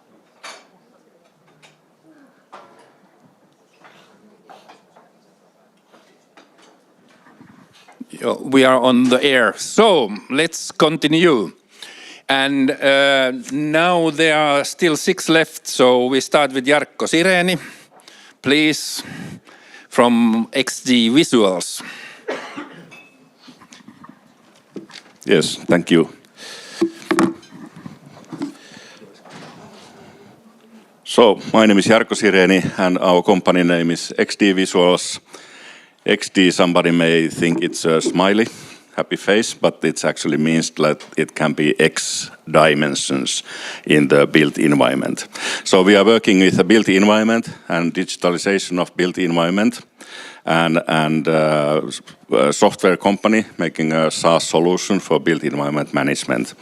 And I'm also working with the Building Smart Finland, which is the standardization organization in Finland, part of this Building Smart International, making these standards, open standards, how to manage built environment. We have been awarded internationally many competitions and also a winner of the best use of open standards. So everything we make is based on open standards, which make it easy to apply for any country in the world. 3 things in construction generally.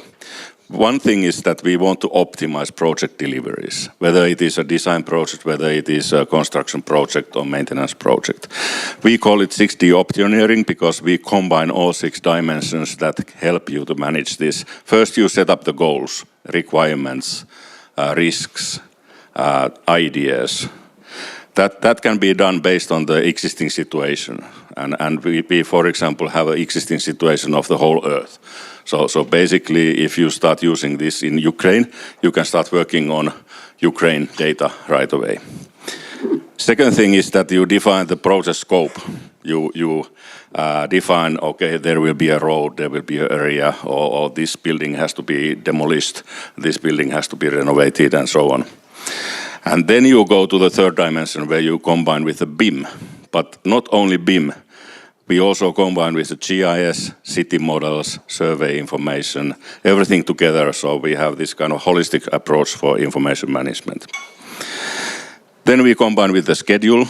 You have to plan how you're going to build, when something happening on the site, what you build, when and where, and combine with the quantities like cost, but also CO2 and materials, resources, machines, and finally the impacts of the project. And this creates you a 6D model that you can concurrently with the project team develop your project and optimize the project delivery. The second thing is that we want to do much more than the building information modeling and information solutions. That kind of is used mainly for optimizing your design solutions together with different kind of engineers, combining the horizontal and vertical construction, different kind of domains together. But the next level is to bring the project execution into the picture. How you're going to construct it. That means that task management, schedule management, cost management, quality management. And the third level, which is coming more and more important, is the ESG management, sustainability management. ESG is a kind of a metrics what defines how the quality of your project, it impacts the environment, social and governance aspects of the project. And nowadays in Europe, for example, the Green Deal in Europe will start to force projects and organizations to make this ESG metrics. And it's actually becoming more important than money. If your ESG metrics is low, the money you get for the funding for your project is much higher cost. So that's very important. And then the third one is the twin. You go to usage and you make a digital twin, optimize the usage. And the third effect impact is the life cycle impact. So what you do in the construction, you start planning, you survey the existing situation, then you make your design solutions. But to optimize the project, you need to understand the cost in the project is maximized in construction phase. And the emissions, CO2 emissions, start from the construction phase. So everything what you need to optimize in the construction has to happen before that. So before the construction is the last moment you can optimize the project. And that's why we are focusing on the planning, design and optimize phase. And that way you can make the construction more efficient. And this is how it looks like. Maybe we don't have time for the whole video, but you can see the user interface. You always have the BIM models, GIS, survey models, everything combined together, combined with the scheduling, very detailed models, everything working on a mobile phone with the GPS on site, on the browser, on the web. You have integrated task management, discussions, calculations, everything in one system. So basically you can use one system for many, many different use cases. And to keep the schedule, I thank you here. This is an example of the basic data. We have the whole Ukraine, all the buildings, all the maps, everything ready. So it's very easy to start, for example, mapping the construction needs. That would be the first thing. You can start sketching, okay, this has to be reconstructed. You need to build a new bridge. This has to be repaired. Everything you can do immediately here. And I like very much your BIM campus, BIM laboratory, and I would like to see this tested out in there. So I hope we can collaborate and we can give you the licenses also. Okay, thank you. Thank you, Jarkko. And then we continue with premises. So Toni Pienonen, please.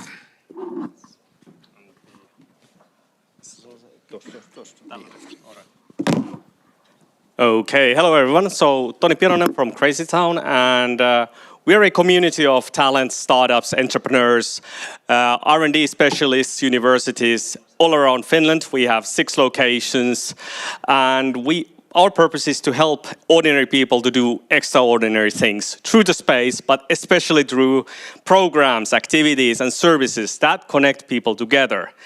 And the thing is, actually, Juri mentioned this field program that we did on behalf of Education Finland program.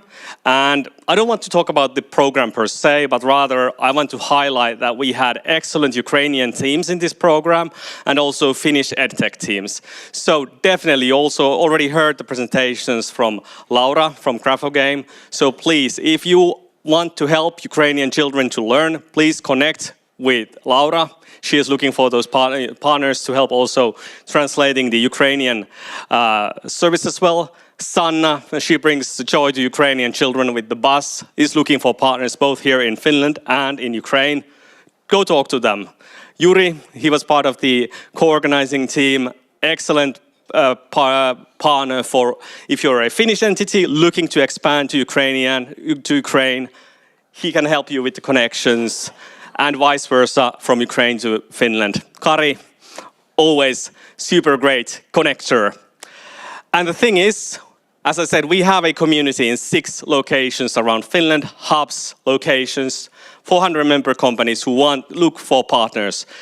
And we want to help. So if you know Ukrainian startups who are based in Finland or have team members in Finland, if you know them in your networks and so on, we want to offer Ukrainian startups free of charge membership at Crazy Town. And so please, we want to help them. We can offer to help them to connect with local ecosystems, with local partners, and so on. And well, finally, of course, we've been doing this. We've been bringing, as Jarmo said, we've been bringing people to spaces and locations for 20 years. We create life with these actions. So of course, if you are also looking to develop your own innovation hub location, that's something that we can also partner with in terms of projects or consultancy. Please feel free to connect with us. Thank you.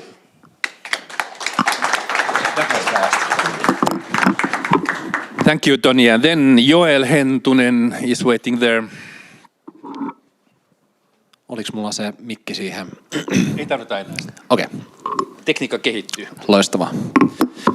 Hello everybody. My name is Joel Hentunen. I come from Riasa Consultative. Riasa means in English nuisance or bother. And accessibility can, from somebody who doesn't understand what all accessibility entails, it can be bothersome and it can be a big thing. We have created an accessibility index which tells how accessible a building is from 0 to 100. From the cases that were presented from our Ukrainian friends, it is evident that in Ukraine there will be, accessibility needs will be growing. There will be people who have mobility, but also sensory accessibility needs in the future. And this will touch, if not directly yourself or your family, indirectly your and everybody in Ukraine. So even though it wasn't said out loud or put in the presentations, accessibility will be a huge push in rebuilding Ukraine, and there will be a huge need in accessibility when Ukraine will be rebuilt. So what are the benefits of accessibility?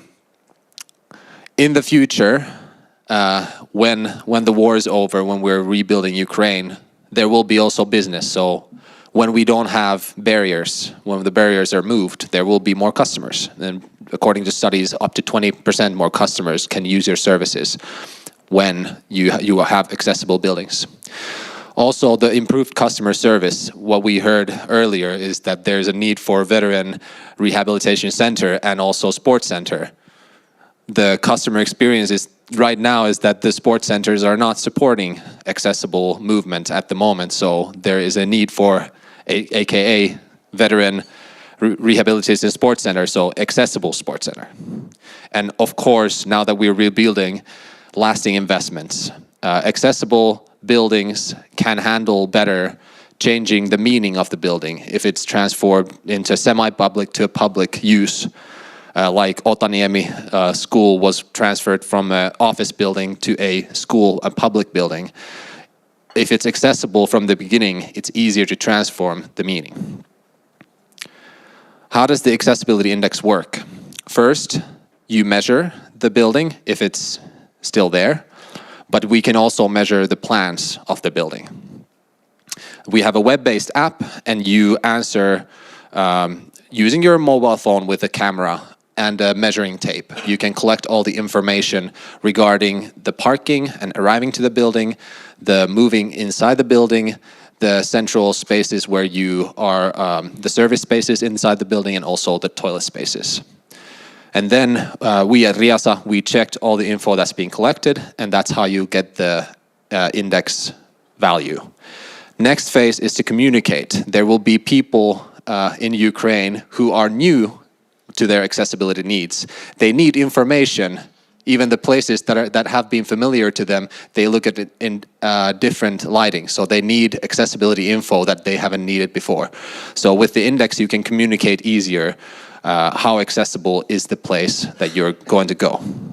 And also, by increasing the index value, you can develop the buildings from now on. For example, the Veteran Rehabilitation Center, you already have a building, but you need to renovate it. So with the index, we can check how accessible the building is now and what needs to happen by increasing the accessibility index value. We are working with, for example, Metropolia. We've indexed all the 4 campuses in the Helsinki region. First off, Metropolia is using the index value to figure out how they can more efficiently communicate to the students, how they can come to the campus with accessibility needs. Also, with our top 5 actions to all of the campuses, the mean average of accessibility index will go from 81 to 85. So it will increase the accessibility. We are a Finnish company. We've been doing this in Finland so far, but we are looking for Ukrainian pilots where we can use the index and prove it works also outside the Finland. So, for example, what we heard earlier, like we are more than happy to discuss how we could help the LID Hub or the rehabilitation centers to increase accessibility already in the building phase. And this is a picture of us. As you can see, accessibility is very at the core of our company. And we've been working with basically all the biggest cities in Finland and all the biggest Metropolia, Aalto University, Senaatti, Varma. So we have a lot of experience on what works in Finland and also what needs to be developed in Finland. So you have any accessibility needs, you come talk to us and let's see what we can do together. So my name is Joel Hentunen from Riasa. You can find us in all the social media platforms. Let's see how we can make Ukraine and also anybody who's listening from Finland and the world accessible together. Thank you. Thanks, Joel. And then we have Markus Vähälä. Hello, everybody. Nice to be here with you, with the Ukrainian and the Finnish audience. I'm talking about the caring neighborhoods. I'm coming from Citizen Network, which is not only Finnish, but a global network and a huge resource for Ukraine, hopefully.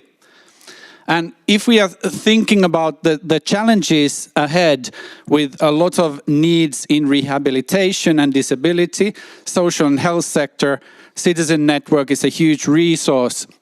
The challenge being that we have been organizing social and healthcare in a way that excludes people. It's not inclusive, it's not based on citizens and communities, and it's losing a lot of its power.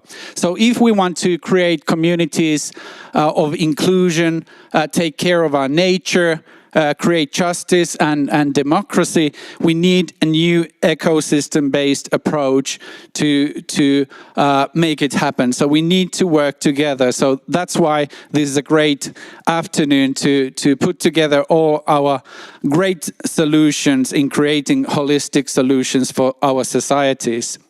So I'm promoting this idea that the future of health and social care is in our neighborhoods. Like we discussed earlier today, we need to design neighborhoods that are resilient to changes, that are active, engaging, inclusive.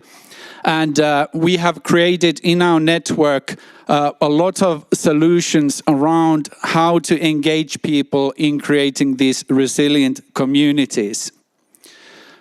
So it's an alternative way to think about social and healthcare provision. It's also an invest in our neighborhoods and creating new economic ways how to make this happen. We are mostly known about our work in self-direction, personal budgets, community budgeting. So there are economic and governmental ways how to make this happen. So Citizen Network is not only one company. It's the cooperative is formed by 30 companies from United States, Canada, India, UK, Finland, India, Australia, and New Zealand. And we are supporting a network of 323 organizations in more than 50 countries.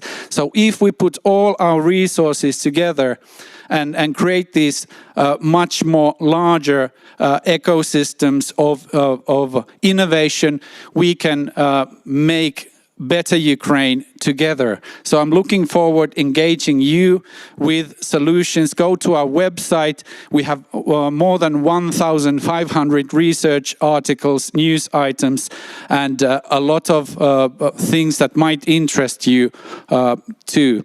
I want to highlight Finnish innovation, guided functional peer support. If you're interested in the best practice in the European Union in mental health, Finland is the place to be. So we have a lot of social and healthcare innovations emerging from Finland, but also from Ukraine. So if you're interested in more than $1 billion market worldwide, contact me. Thank you.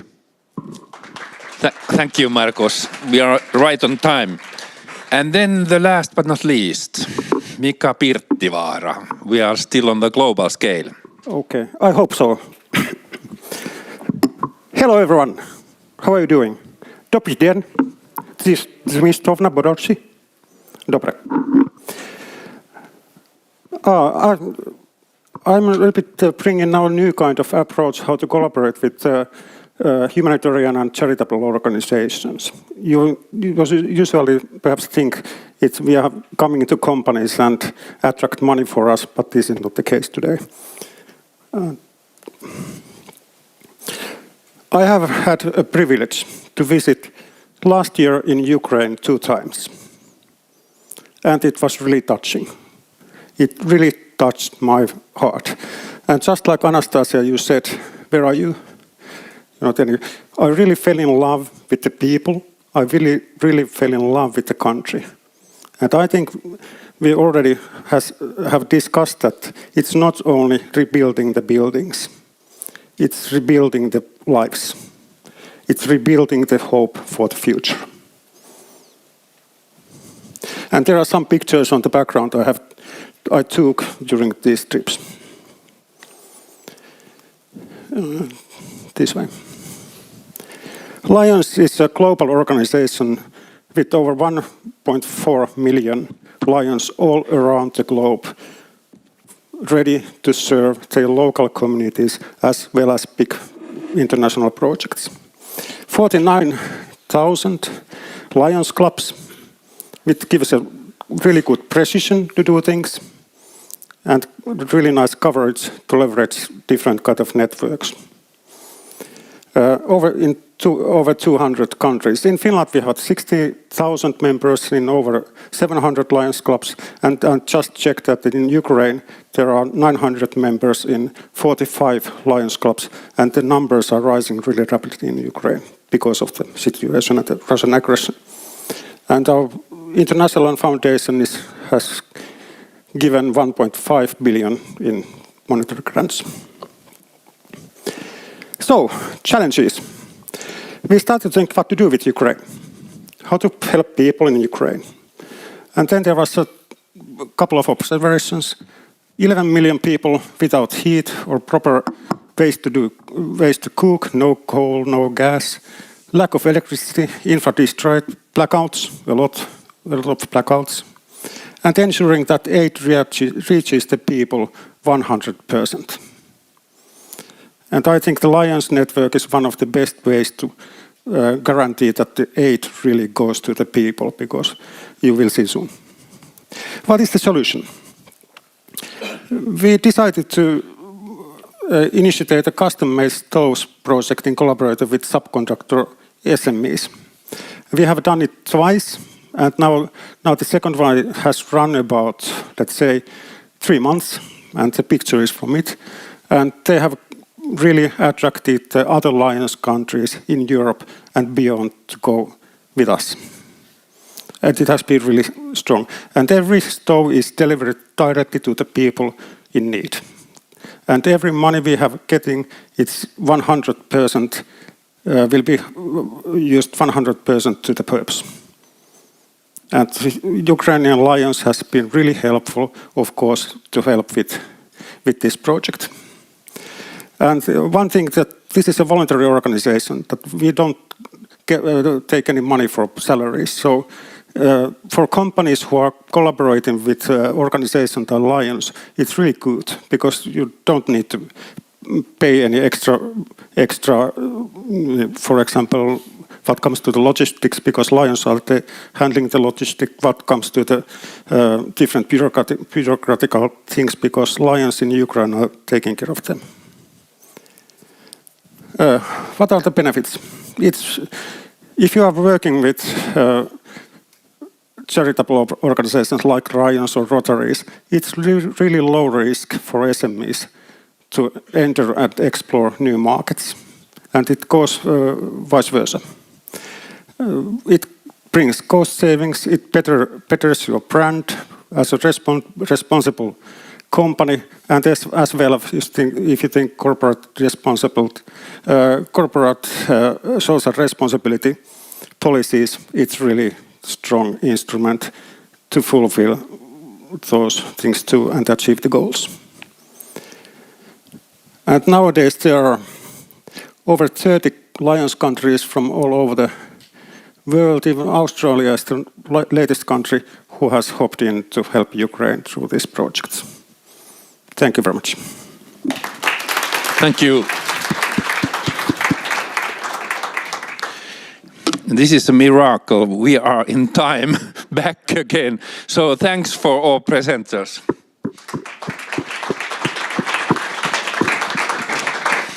So now there are challenges and there are some ideas what to do, but there's last part is that how to get financing. So we have 3 presentations about different kind of things. So please, Jyrki, if you start with the Business Finland case. Thank you.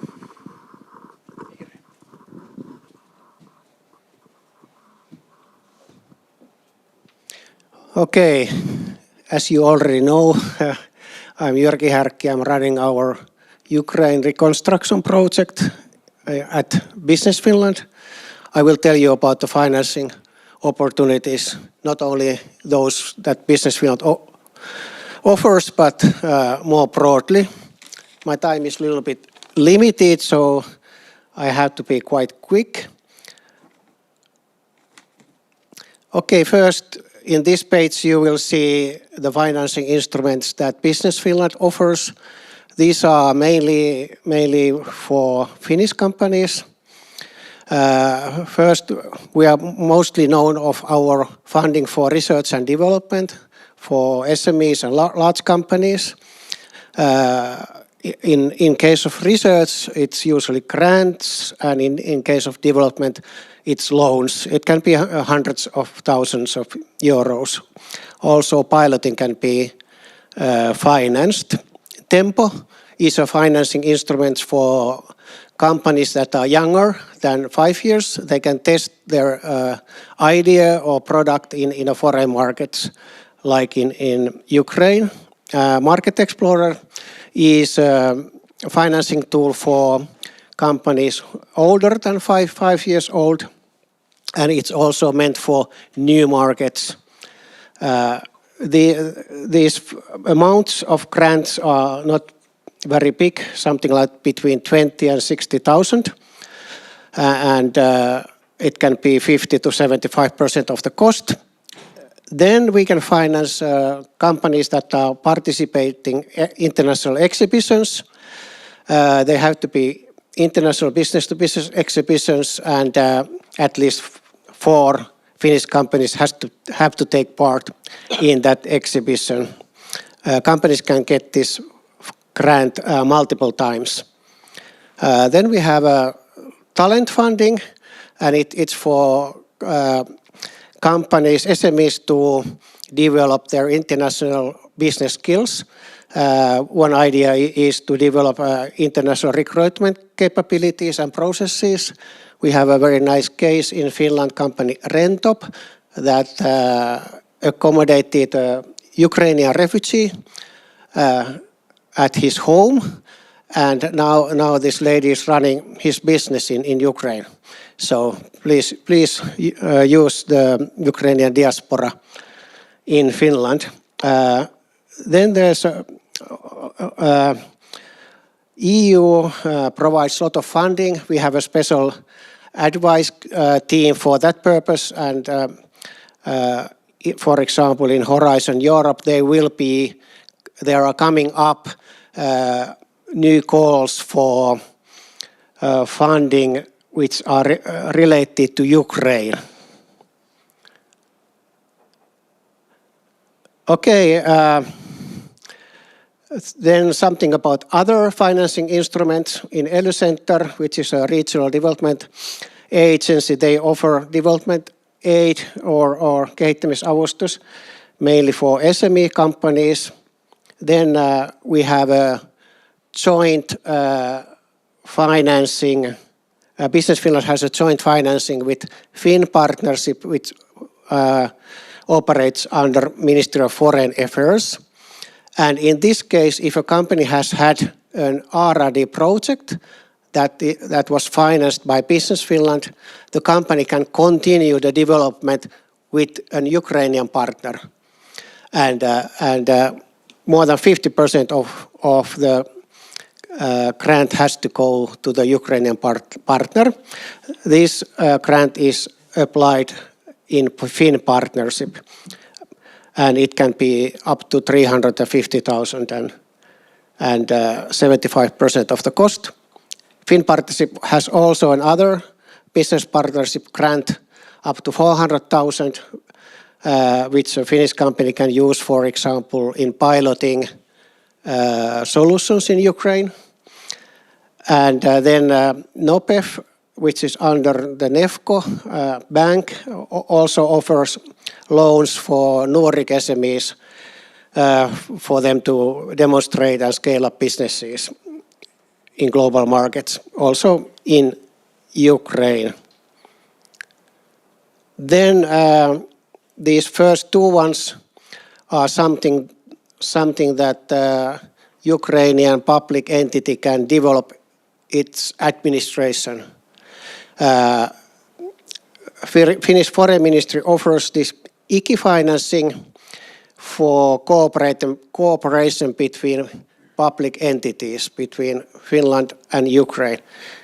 At the moment, for example, we have an ongoing project between Finnish Ministry of Interior and State Emergency Service Ukraine, ongoing on civil defense shelters and the legislation and construction regulations relating to that, and also creating a financing tool to enable building the shelters in Ukraine. You may know that Finland is the leading country in civil defense shelters. We have one big civil defense shelter just a few kilometers from here, a rock shelter. Since the war started in Ukraine, they have had 400 business delegations abroad visiting that. So it has been quite popular. TAIEX and twinning are instruments from European Commission, and they are also for developing the administration in Ukraine. TAIEX is a very easy and small grant that can be applied from the EU delegation in Kiev, and with that you can finance, for example, visits to Finland. Twinning is much bigger one, and it needs a competitive bidding.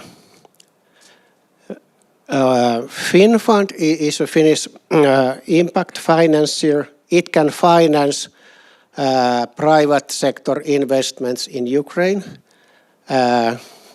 with loans or equity, but there has to be 30% of the content has to come from a Finnish company. So if you have a connection to a Finnish company, then the Finnish company can take care of these connections to FinFund. Finnish Foreign Ministry has a Finland-Ukraine investment facility, which is also project financing for public sector, and it combines grant and loan, so it's quite lucrative funding, and time to time they have calls for this funding. You need here also a Finnish company to in the first place to apply this on behalf of you. Nefco is a Nordic investment bank that focuses a lot in municipality projects in Ukraine. So it might be interesting organization for you if you don't know them already now. They have a persons in Ukraine. European Commission has Ukraine facility, and in that they also finance investments, and time to time they have calls. At the moment they have this call for supporting small businesses in Ukraine. Then of course we have this big investment international financial institutions, IFC, European Investment Bank, EBRD, World Bank, etc. Finnish companies quite seldom take part of the competitive bidding of these. They rather cooperate with those companies who have won contracts with them, the main contractors, but may be feasible for you. We also have made a report on all the development agencies active in Ukraine, the bilateral support. Also, it includes the multilateral EU support, UN activities, NGOs, and all of these international financial institutions. It's quite a heavy package, but it could give you nice ideas how to finance your development projects in Ukraine. Thank you. Dakuju. Thank you, Jyrki. And is it so that if Ukrainian friends find Finnish companies which they can partner, then it's easier to use your financing tools? Yeah, those like FinFund and this Finland-Ukraine investment facility. Yeah. Yes. So that's one way to connect to them. Thanks. And let's go to the next one. Henrik Keinonen, this is an example of EU thing which gives financing. So these horizon type of things, what you, Jyrki, mentioned. So please, Henrik. Thank you. And so nice to be here in front of everyone, and greetings from us to Ukraine.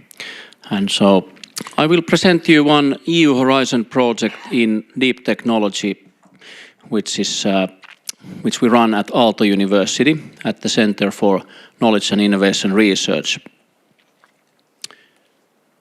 And it's called Seeds of Bravery. Maybe some of you have heard about it. And my question to you is, here in the room, how many entrepreneurs here are? Can you see hands? There are some. Yeah. And do you have some deep technology in your company, or, well, ish? So we have funding available for you up to 60,000 euros, which is non-refundable. So it means we give it without any strings attached. You just need to apply. And the only requirements are that you need to have in your team a C-level person who has Ukrainian citizenship, or the company should be registered in Ukraine before the 24th of February 22. And there are various different funding mechanisms or funding instruments inside this Seeds of Bravery project, and those are actually quite nice instruments. I really recommend them to you. The project itself is more than 20 million. It's actually 20.9, even though we made a small amendment there. But it's called cascade funding. So cascade means that inside this project there is 12 million euros funding, which will be distributed to the companies that are selected to the program.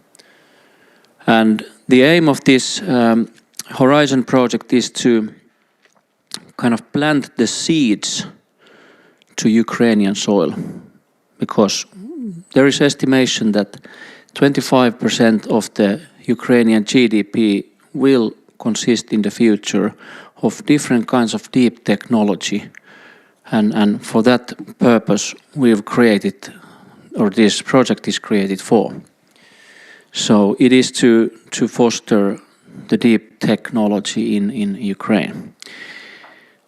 So here are the consortium partners. We can see that there are quite a few of them from many countries, and Aalto University with only an acclamation mark here, but there are also a couple of them. The Ukrainian Startup Fund is also there. We don't only give the grant, we also give equity-based funding inside the project. So it's not only the grant, but once you become selected in the project, then you will get various benefits. And some of you might know the plug and play, which is a concept from the US, and they have good mentoring and pitch training and whatnot. But since I have so limited time here, how much time I actually have? 10 minutes. Oh, it was 10 minutes. I thought it's 5. Then I've doubled the time. So then I can talk more. So here are the project programs. We give this 10,000 euros innovation services package. There is this entrepreneurship package, which is 25. Rebuilding Ukraine is 25K. There is the deep tech scale up, which is 50. And that you can get only together with the innovation services. So it's kind of 60,000 euros altogether. And then there's the deep tech incubation up to 25K. Yes, there are, as I mentioned, access to traditional financing. This is the equity-based funding, not only the grants. And of course, matchmaking. There is a really nice network of people and companies there. And also we have this female entrepreneurship and leadership program there, which I think is very nice too. But here are my contact details, and you can take a picture. And also there are some mentors. Even in this room I can see one at least, and Mikko-Pekka Hanski has been also actively in this Seeds of Bravery project. Thank you for Vannel and Mikko-Pekka also. So should you want to become a mentor in this Seeds of Bravery program, you can register in this link. You will also find it from the website if you navigate. And what I forgot to mention on this last slide is that we are looking for free co-working spaces. Like Toni Pienonen there kindly offered his co-working space for the use of Seeds of Bravery project. So if you know anyone who has a nice co-working space and could use that for the Ukrainian teams, they are there maybe 1 week or 2 weeks, 1 month, I don't know. But depending on the needs, even at Metropolia, then please send me an email or send my email to this entity, organization, and we will make sure that we have these co-working spaces in the program, because they are actually very important. So thank you for having me here today. Thank you, Kari, for inviting. Thank you, Henrik.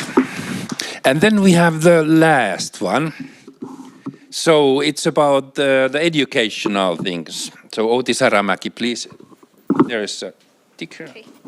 Thank you. Right. So I'm Outi Saramäki from Metropolia University of Applied Sciences, and my job is to help projects to get some funding from the Erasmus program. And I'm concentrating on the Key Action 2 funding opportunities, which include some that are also available for Ukrainian entities, especially the capacity building and the alliances for education and enterprises. Now, the first thing is a disclaimer. This is based on the 25 call, which is also already closed, but the calls are really similar from year to year, so the information is pretty much the same for next year as well. Also to remember is that the funding program is mainly for education, but the cooperation between education, research, industry, and society is very much encouraged. So also entities who are not directly to do with education are eligible for funding. Something that might affect the companies or enterprises who take part in the project is that you have to remember that it is open access publications, and IPR issues have to be taken into account. So just remember that if you take part. Then also that there's some self-financing that is required. Now the alliances for education and enterprises, I'm not going to go through this. These are actually from the program guide, for which there is a link at the end. But these are the best opportunity for the companies, for they are actually required in the consortia. Vocational education and training institutions and higher education institutions are also required in the consortium, and the focus is on thematic areas, skills and talent acquisition and development, and then also partnerships between the entities.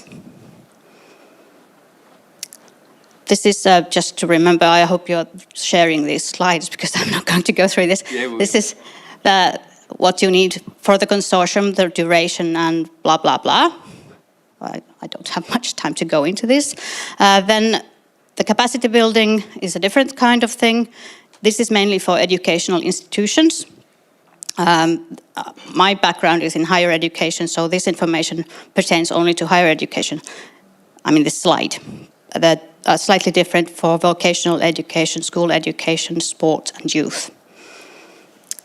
And the main thing here to remember is that the needs that are to be addressed come from countries not associated to the program, including Ukraine. And the funding can be up to 1 million for the consortium. There's a similar one for higher education here. Unfortunately, I don't have one for the other sectors because I don't know them very well. But again, in the program guide, you can check everything about those. Then as a slight bonus, which is not originally asked for, but I realized that the cooperation partnerships, which are kind of smaller projects, are also available also for Ukrainian entities. And these have separate calls for higher education, vocational education, school education, youth and sport. And all the information can be found in these web pages. Thank you. Thank you. This is a miracle again. We are a lot ahead of time. So let's go. It has been quite a lot now, the challenges, the possibilities, financing instruments, and about 20 people speaking from here. Now we change it so that you speak. So we do a small reflection of what we have all learned, and then collect the ideas, what comes out from you. This is crowdsourcing now in practice. So let's do so that go in the groups of about 3 people. So around you, that's the way. Then think individually, 2 minutes, what you would like to offer or what you need in the future. So our aim is that something happens after this. This is just a kickoff of activities to get to know. But we try to start something within a year and within few months and have a new event. Now, the question is, what you individually would like to offer? When you hear what is said and you know what you are capable of, write that down or put it in your phone or somewhere, 2 minutes. Then with these 3 people, present that to the other persons. So there are 3 people and you present what you thought and do something together what you offer to us others. So each group have to present then one idea, and then we take these 25 ideas, I think it's around that, and listen what happens, and then promise to do something with them. So please start with, take 3 people who are close to each other. Think first by self, then share that with these other 2.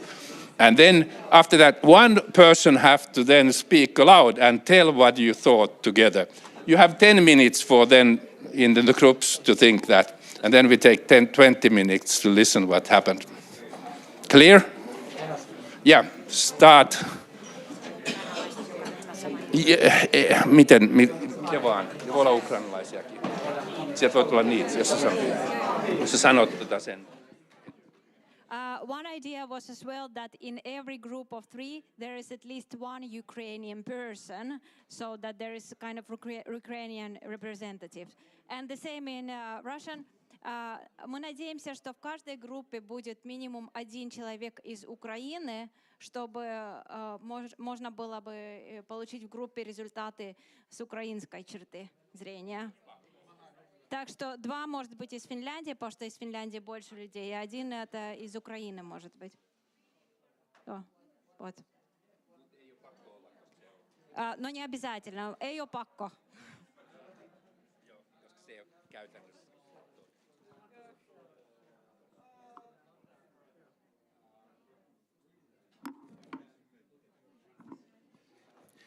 So remember that important step that the first you think alone without talking. Yeah, you have to do that because then you understand what is in you and then share it. At least 1 minute quiet.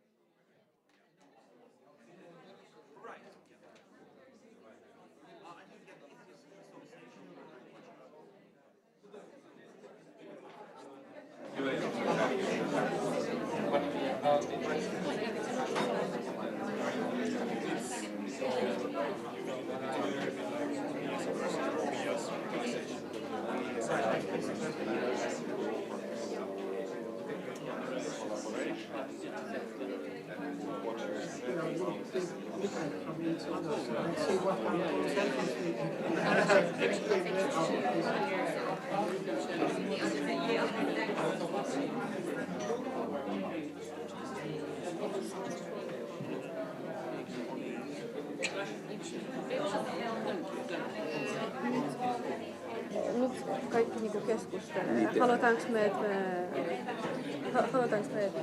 ne miettii? No se oli tarkoitus oikeasti, mutta näköjään kun ne rupeaa keskustelemaan, pitäisi oikeasti ajatella, koska sitten on helpompi muuten lähteä vaan keskustelemaan.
Aikaa vaikka kyllä siis mä ajattelin, että kuinka me järjestetään. Tähän mennään.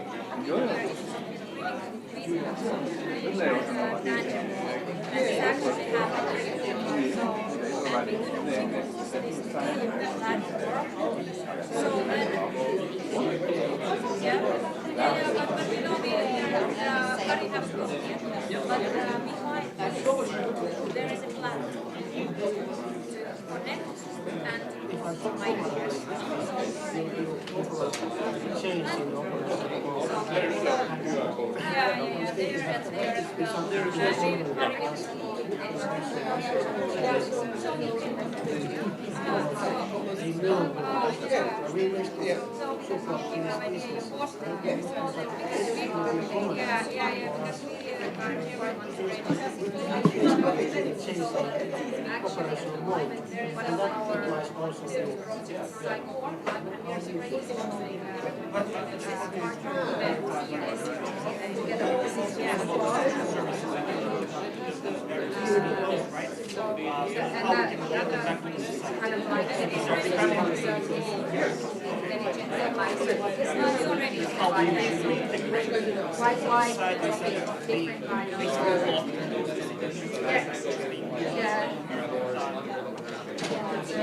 Yeah.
And now you have 5 minutes time to do some ID what your groups wants to present, and one presents it, and write it on the paper. It's collected there also, that the ID, the short version of that. 5 minutes, and then we start the presentations.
That's me.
I will adjust. Legit. Good. Are you going to define one? Now that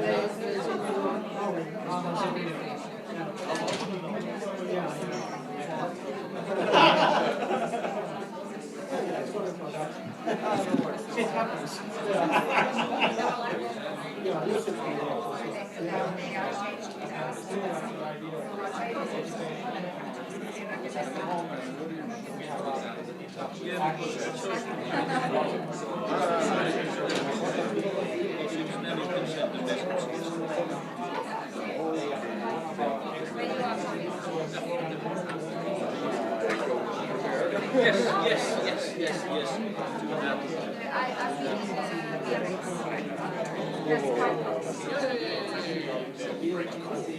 So we'll be here and we'll present this and then we'll start leaving.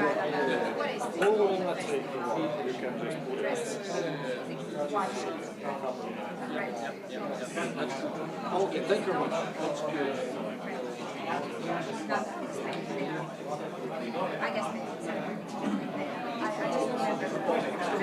Yeah. Yeah, exactly.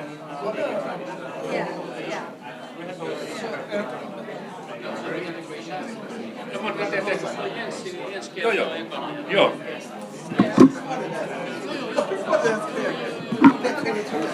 So the time is up. So we have to start now to look. And there's one group who wants to start because they leave. Woohoo! It's nice to talk, I know it. Yeah, but if you, Henka, tell your group thing, please come here. Yeah. So the first presentation, you can do it from there too if you want with your group, then you can discuss. But now we need the Can we have the web page? you already have a web page. Oh, that's wonderful. There we go. Hello, everyone. Thank you very much for hosting this great event. I'm so happy to be here. So I'm here to represent Helsinki Geoeconomics.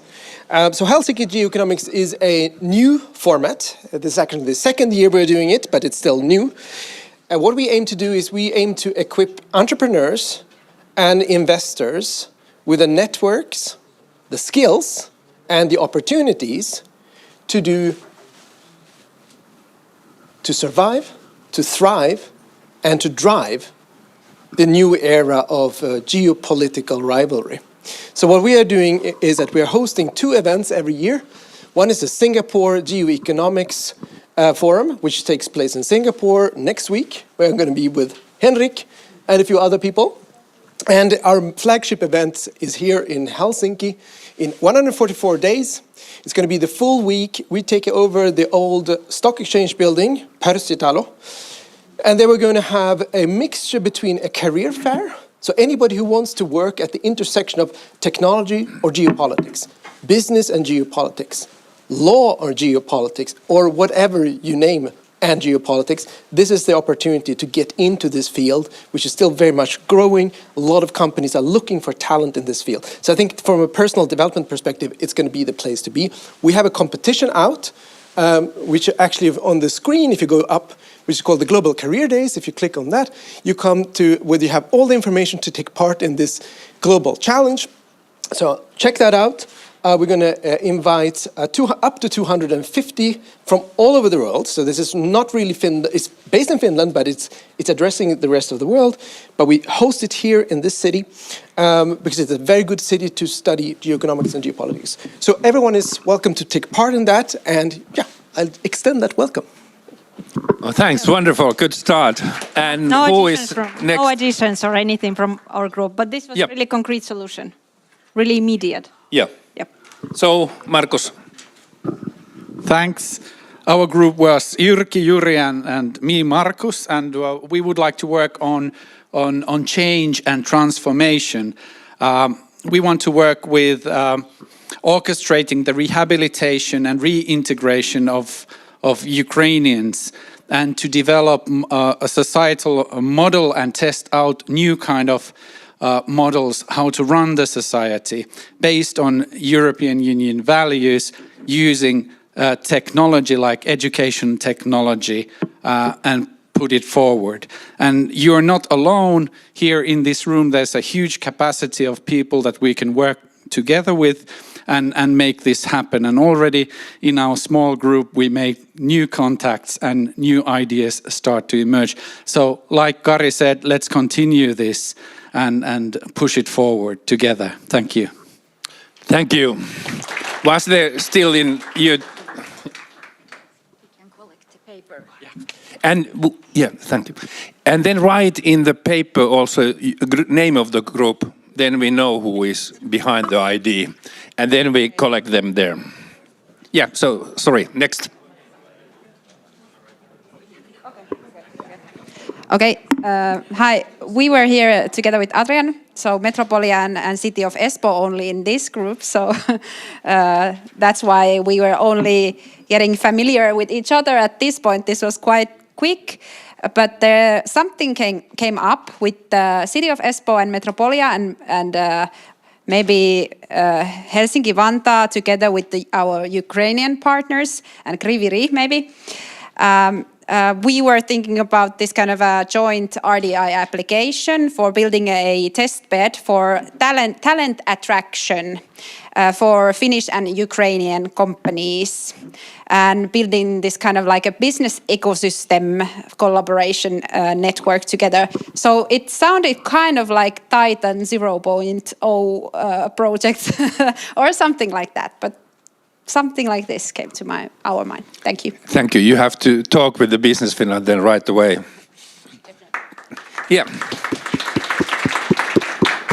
And who takes the mic next there? Mikko-Pekka.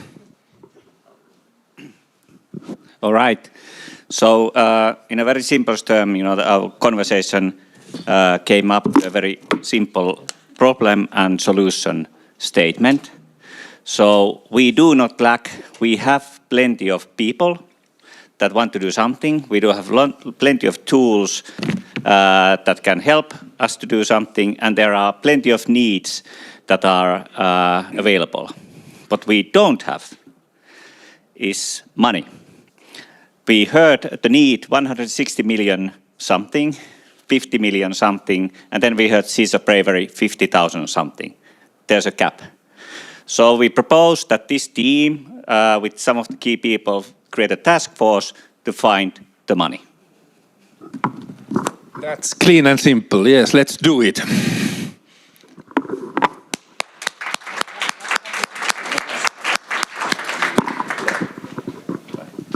All right, thank you. Our group consists of 60 planner, Metropolia, myself, Suet, and then Sueko. We're talking moreover around the project that we have recently submitted to Erasmus+. It's related with BIM and competence management. So at the moment, what we discussed was we already have an existing tool as 60 planner. Research interest is there from Metropolia, as well as the consulting partner could be Sueko. So we propose that maybe for digital Ukraine, we could support it from BIM scaling and upscaling through education and certification. And Jarkko from 60 Planner is ready to scale it up to the Ukraine size. so that we can pilot it right away to use the 60 planner as a base to collect information related to what is there already and how it could be developed further. Thank you. Thank you.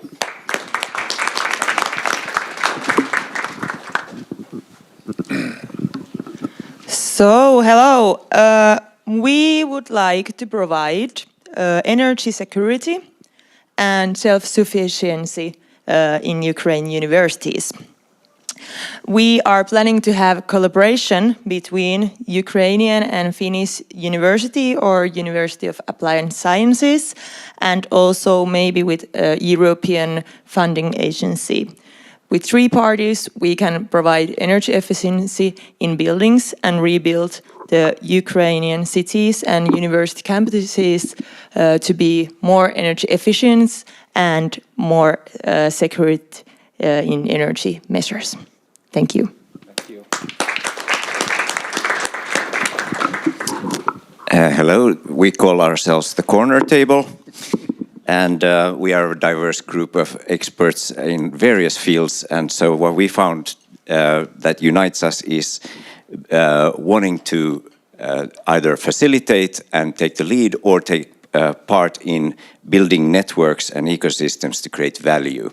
And we have representatives who are more focused on business development or urban development or social development, whether it's helping families and children in need and helping building support networks for families who need financing or support networks that have fallen apart, partly maybe because they have been displaced, animals that need shelters, need healthcare or need to be placed somewhere, transportation systems and in cities, also the built environment, which I represent, and as well as various bringing private and public sectors together to create value. And so basically that's what we are discussing at this table, of how we can take part in all these different types of networks and create joint ventures, development projects, innovations, and participate in research, but also proof of concepts and pilot projects. So you have another task force also, is that? We will first join, but if there's no existing, then we'll start a new one. Yeah, wonderful, thanks.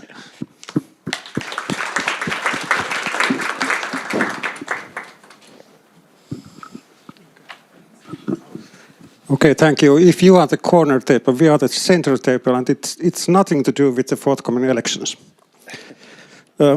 During the next 2 hours, our group will present for you Operation Hope for the Future. And as a background, we didn't discuss about this in our table, but I once had a really fruitful discussion with one general manager of the NGO in Finland, and then I was really surprised, and he was struck with what he said. He said that, yeah, we are taking care of our veterans, but there are still so many veterans in Finland who are at the school. And the one thing is that we need to take care of the veterans. We need to take care of the children's social well-being, and the idea is combining these two things. So rehabilitation for war veterans and social learning for children and young people. And from our approaches, educational approaches, increasing social well-being in local communities. Local communities are quite strong. Families are also communities, they should be really strong. Rehabilitation technology development offered by Metropolitan University. Congratulations. And as Alliance, what I could bring to this initiative is a global network of hope. This was our outcome. Thank you. There's still a window group. Hello. Yes, we are the window to the future. So my name is Janset Shawash, and I'm from Metropolia, Helsinki XR Center. And with me are my colleague Lisa Lammi and Sami Jokelainen from Business Vantaa. So we had a good discussion about how we can support and what kind of ideas we have.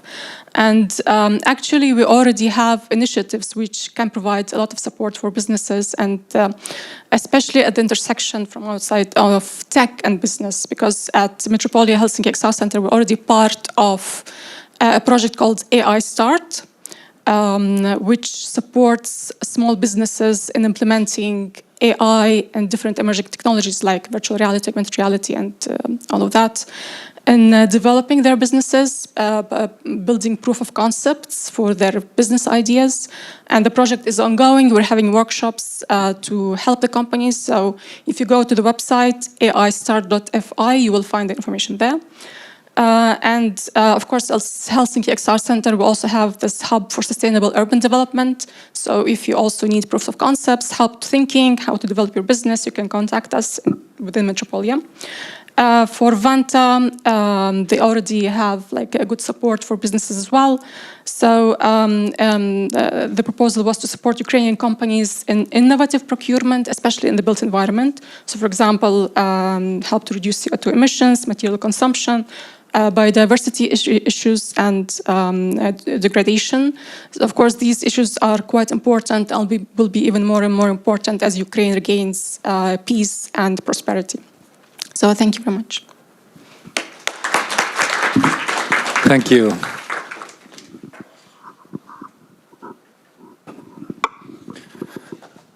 So we are the front table, I guess. We went straight to action. So we started talking with LidHub architect Olga Dudnik, right? So we basically already agreed to have a meeting to them to present us the plans for the LidHub, and then we will use the index to see if what works already from accessibility point of view, and then we would spar them on how they can increase the accessibility already in the planning phase, and then we go from there and see what happens. And we already were discussing, and this could work as a accelerator on like a good example for future projects also, to maybe enlarge this as a business opportunity in Ukraine. So in short, a pilot. Thank you. Yeah. So I will translate for my colleagues from the second part of the front table. So in their little group, they have a lot of officials, state officials, all of them. So they elected Oleg with the majority to speak up.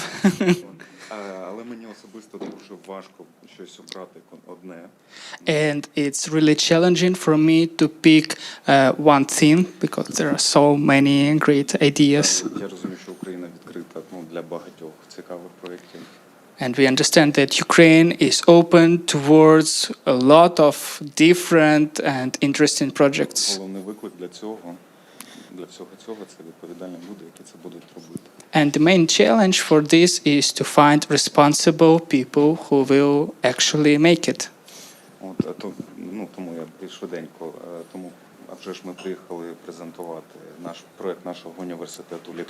And so briefly, we have arrived to present, first of all, the project of our university, the LidHub.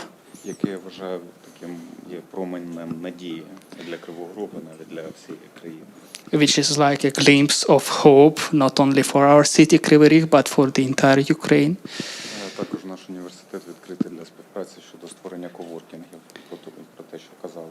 And also our university is open to collaborate in creating co-working spaces.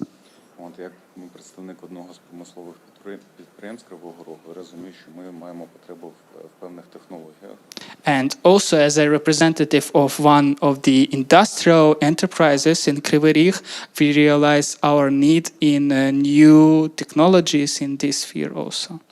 час війни питання, наприклад, залізорудної сировини або залізної руди, да, ну, скажімо так, виникла проблема створення додаткової вартості. Because in the times of war, we realized another problem in the sphere of mining the iron ore, that we need to create added value to it, and we need modern technological solutions to make it. Також ми розуміємо, що нам потрібно навчання жінок промисловим професіям. And also we realized the need of teaching women the industrial professions and specialties. І особисто я також людина залучена там в благодійні якісь проекти, і мені дуже зацікавило питання автобусу. And personally, as a person and as a people, everyone, side note by me, everyone in Ukraine is now a volunteer and does humanitarian work. And we also are very interested in humanitarian projects such as, for example, the kindergarten bus. І також ми би з задоволенням допомогли в знаходженні перекладачів для того додатку, який вчить українських дітей читати. Yeah, and we would gladly help in finding the translators for the app that teaches children to read. Так що побільше всього. So a lot of things, we are open, we are ready. So yeah, thank you so much. Thank you. Where are the other groups? What about the other window group? There. Yeah. Yeah, that's the meaning. There are actually courses in Aalto University where you have to do R&D in a very, very short time limit. Yes, hello, good afternoon. My name is Outi Jäppinen from the city of Helsinki. It's a great day to collaborate between Finns and Ukrainians. It's the President Zelensky just meeting with our president, and also I guess that at this very minute Mr. Zelensky is in one of our civil shelters getting acquainted to that activity, civil protection of city of Helsinki.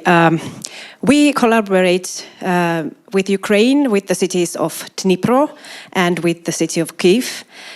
And we discussed in our group with two wonderful entrepreneurs about how we could approach as a regional actor, as a city, to our partners in Ukraine with the help of the entrepreneurs who have the expertise in our particular group, exceptionally good inner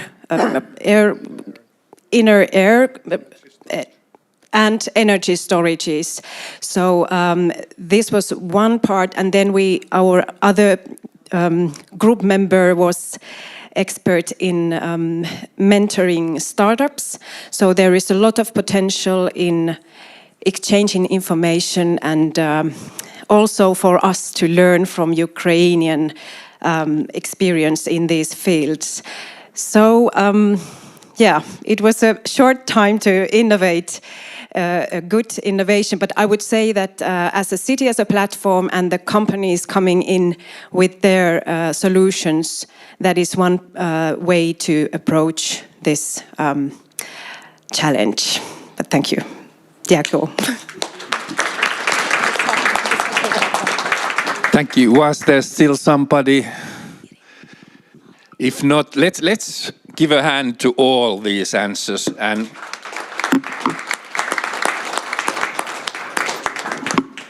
And it's good to see that we are quite well in time. But we promised to somehow wrap up that, and Mikko-Pekka promised to do that. He has yellow stickers there. And now listen what we have done. Mikko-Pekka, by the way, is a human-centric design guru in Finland. So that's his background. And was it neat? Zelensky's wife is visiting now your company. Now it's, I'm presumably she's at the Milton office right now. Yeah. There's, by the way, a very interesting project coming from Finland, Project Nadia, where a children's hospital will be built in Kyiv in some time frame. And Mrs. Olena Zelensky's foundation is a core partner of that one. So there's a fundraising activity going on right now in Finland, which I think I'm going to press this also in the summary. So I've been listening very carefully what everybody said over here. So here comes the one summary of this one. First of all, there's asymmetry happening in the world right now. The context in Ukraine is a different than context in Finland. That creates a lot of different frequencies. You know, the time is one thing. We kind of like think that we have time, but in Ukraine there's no time. We kind of like think that there's a lot of money, but in Ukraine the money is a lot of needed. We kind of like think that there's a lot of ideas, but where are the action? So there's a lot of asymmetries going on over here, and this event has been trying to bridge the gap of these asymmetries. So first of all, one of the very easiest way to do collaboration between different places is a scientific collaboration. So universities, applied sciences, scientific collaboration is the most easiest thing to do because the science is free. And science needs freedom as well. The second one, where is it? Second one, that there's been a lot of projects already in capital region of Finland, in Metropolia or any other places, that all the existing activities needs to be gathered around. So there's no point of actually innovating new stuff. We can actually reuse a lot of existing projects that have been already done, like Jarmo Suominen said about the building things as well. Just a question of like this. Then very clearly, today, in the very beginning, we heard very clearly what are the needs and requirements. Our friends in Ukraine has to build buildings. You have to build buildings that are safe, but also they have to be sustainable and cool. So that is very, very simple. There is also need for funding for these kind of things, because not buildings don't build itself. So the requirements are very, very clear. So basically, so then how we can address clear problems is actually with very simple activities. So the first activity is that these afternoons needs to happen. So dialogue cannot be a project.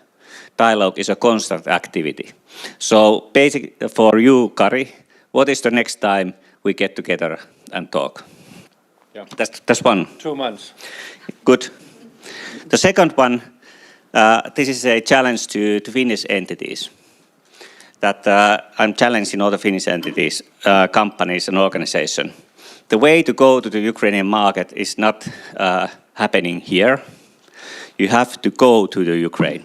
It means that going there means that you have to invest time and intellectual property first to the activity, and the money will follow. And then we can think about how to fund the whole thing. First of all, dialogue is not a project. It's a constant activity. And second one, organization here in Finland, we have to take the first step to find what are we investing our time and intellectual capital, and then think about how we can then create funding for all the activities in the long run. This is my summary of the...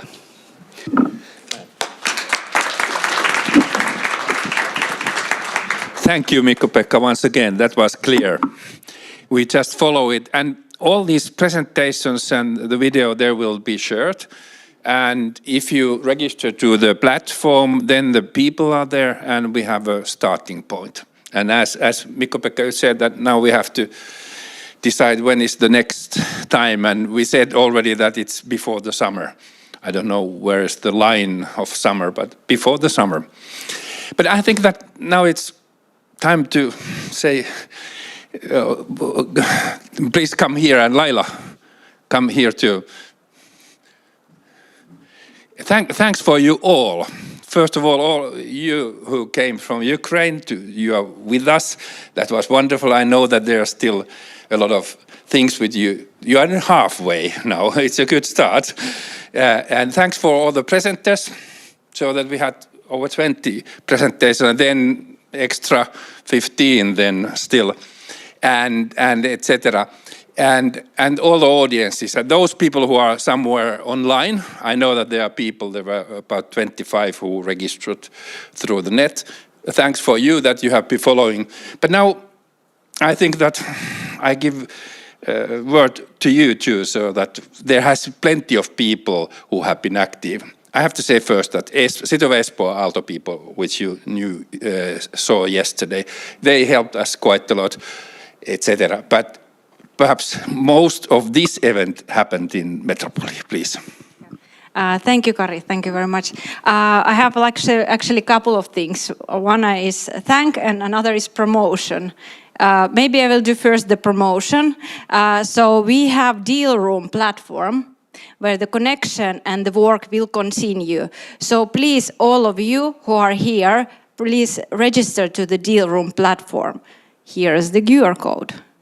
So please scan the code, register your profile, and get connected in the platform, because this is one step to continue our cooperation discussions. And after the event, as Kari mentioned, we will send you all materials, photos. You can do publications. We can do publications together. So that's.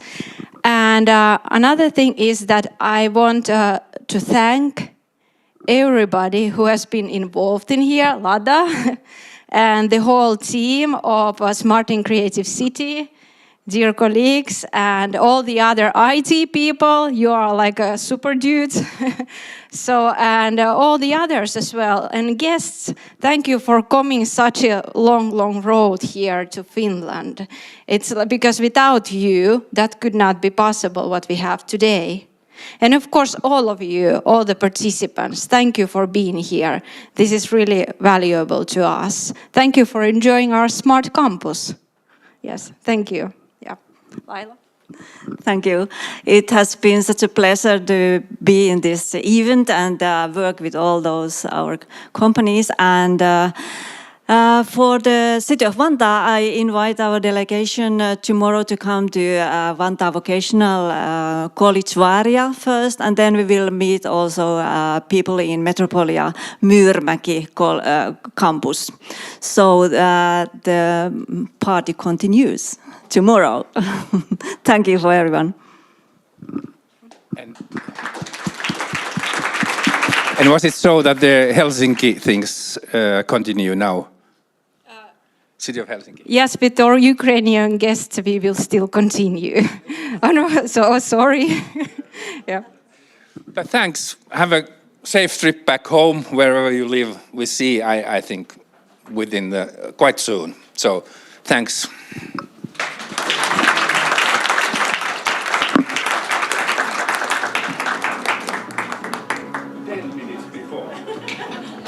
That doesn't happen.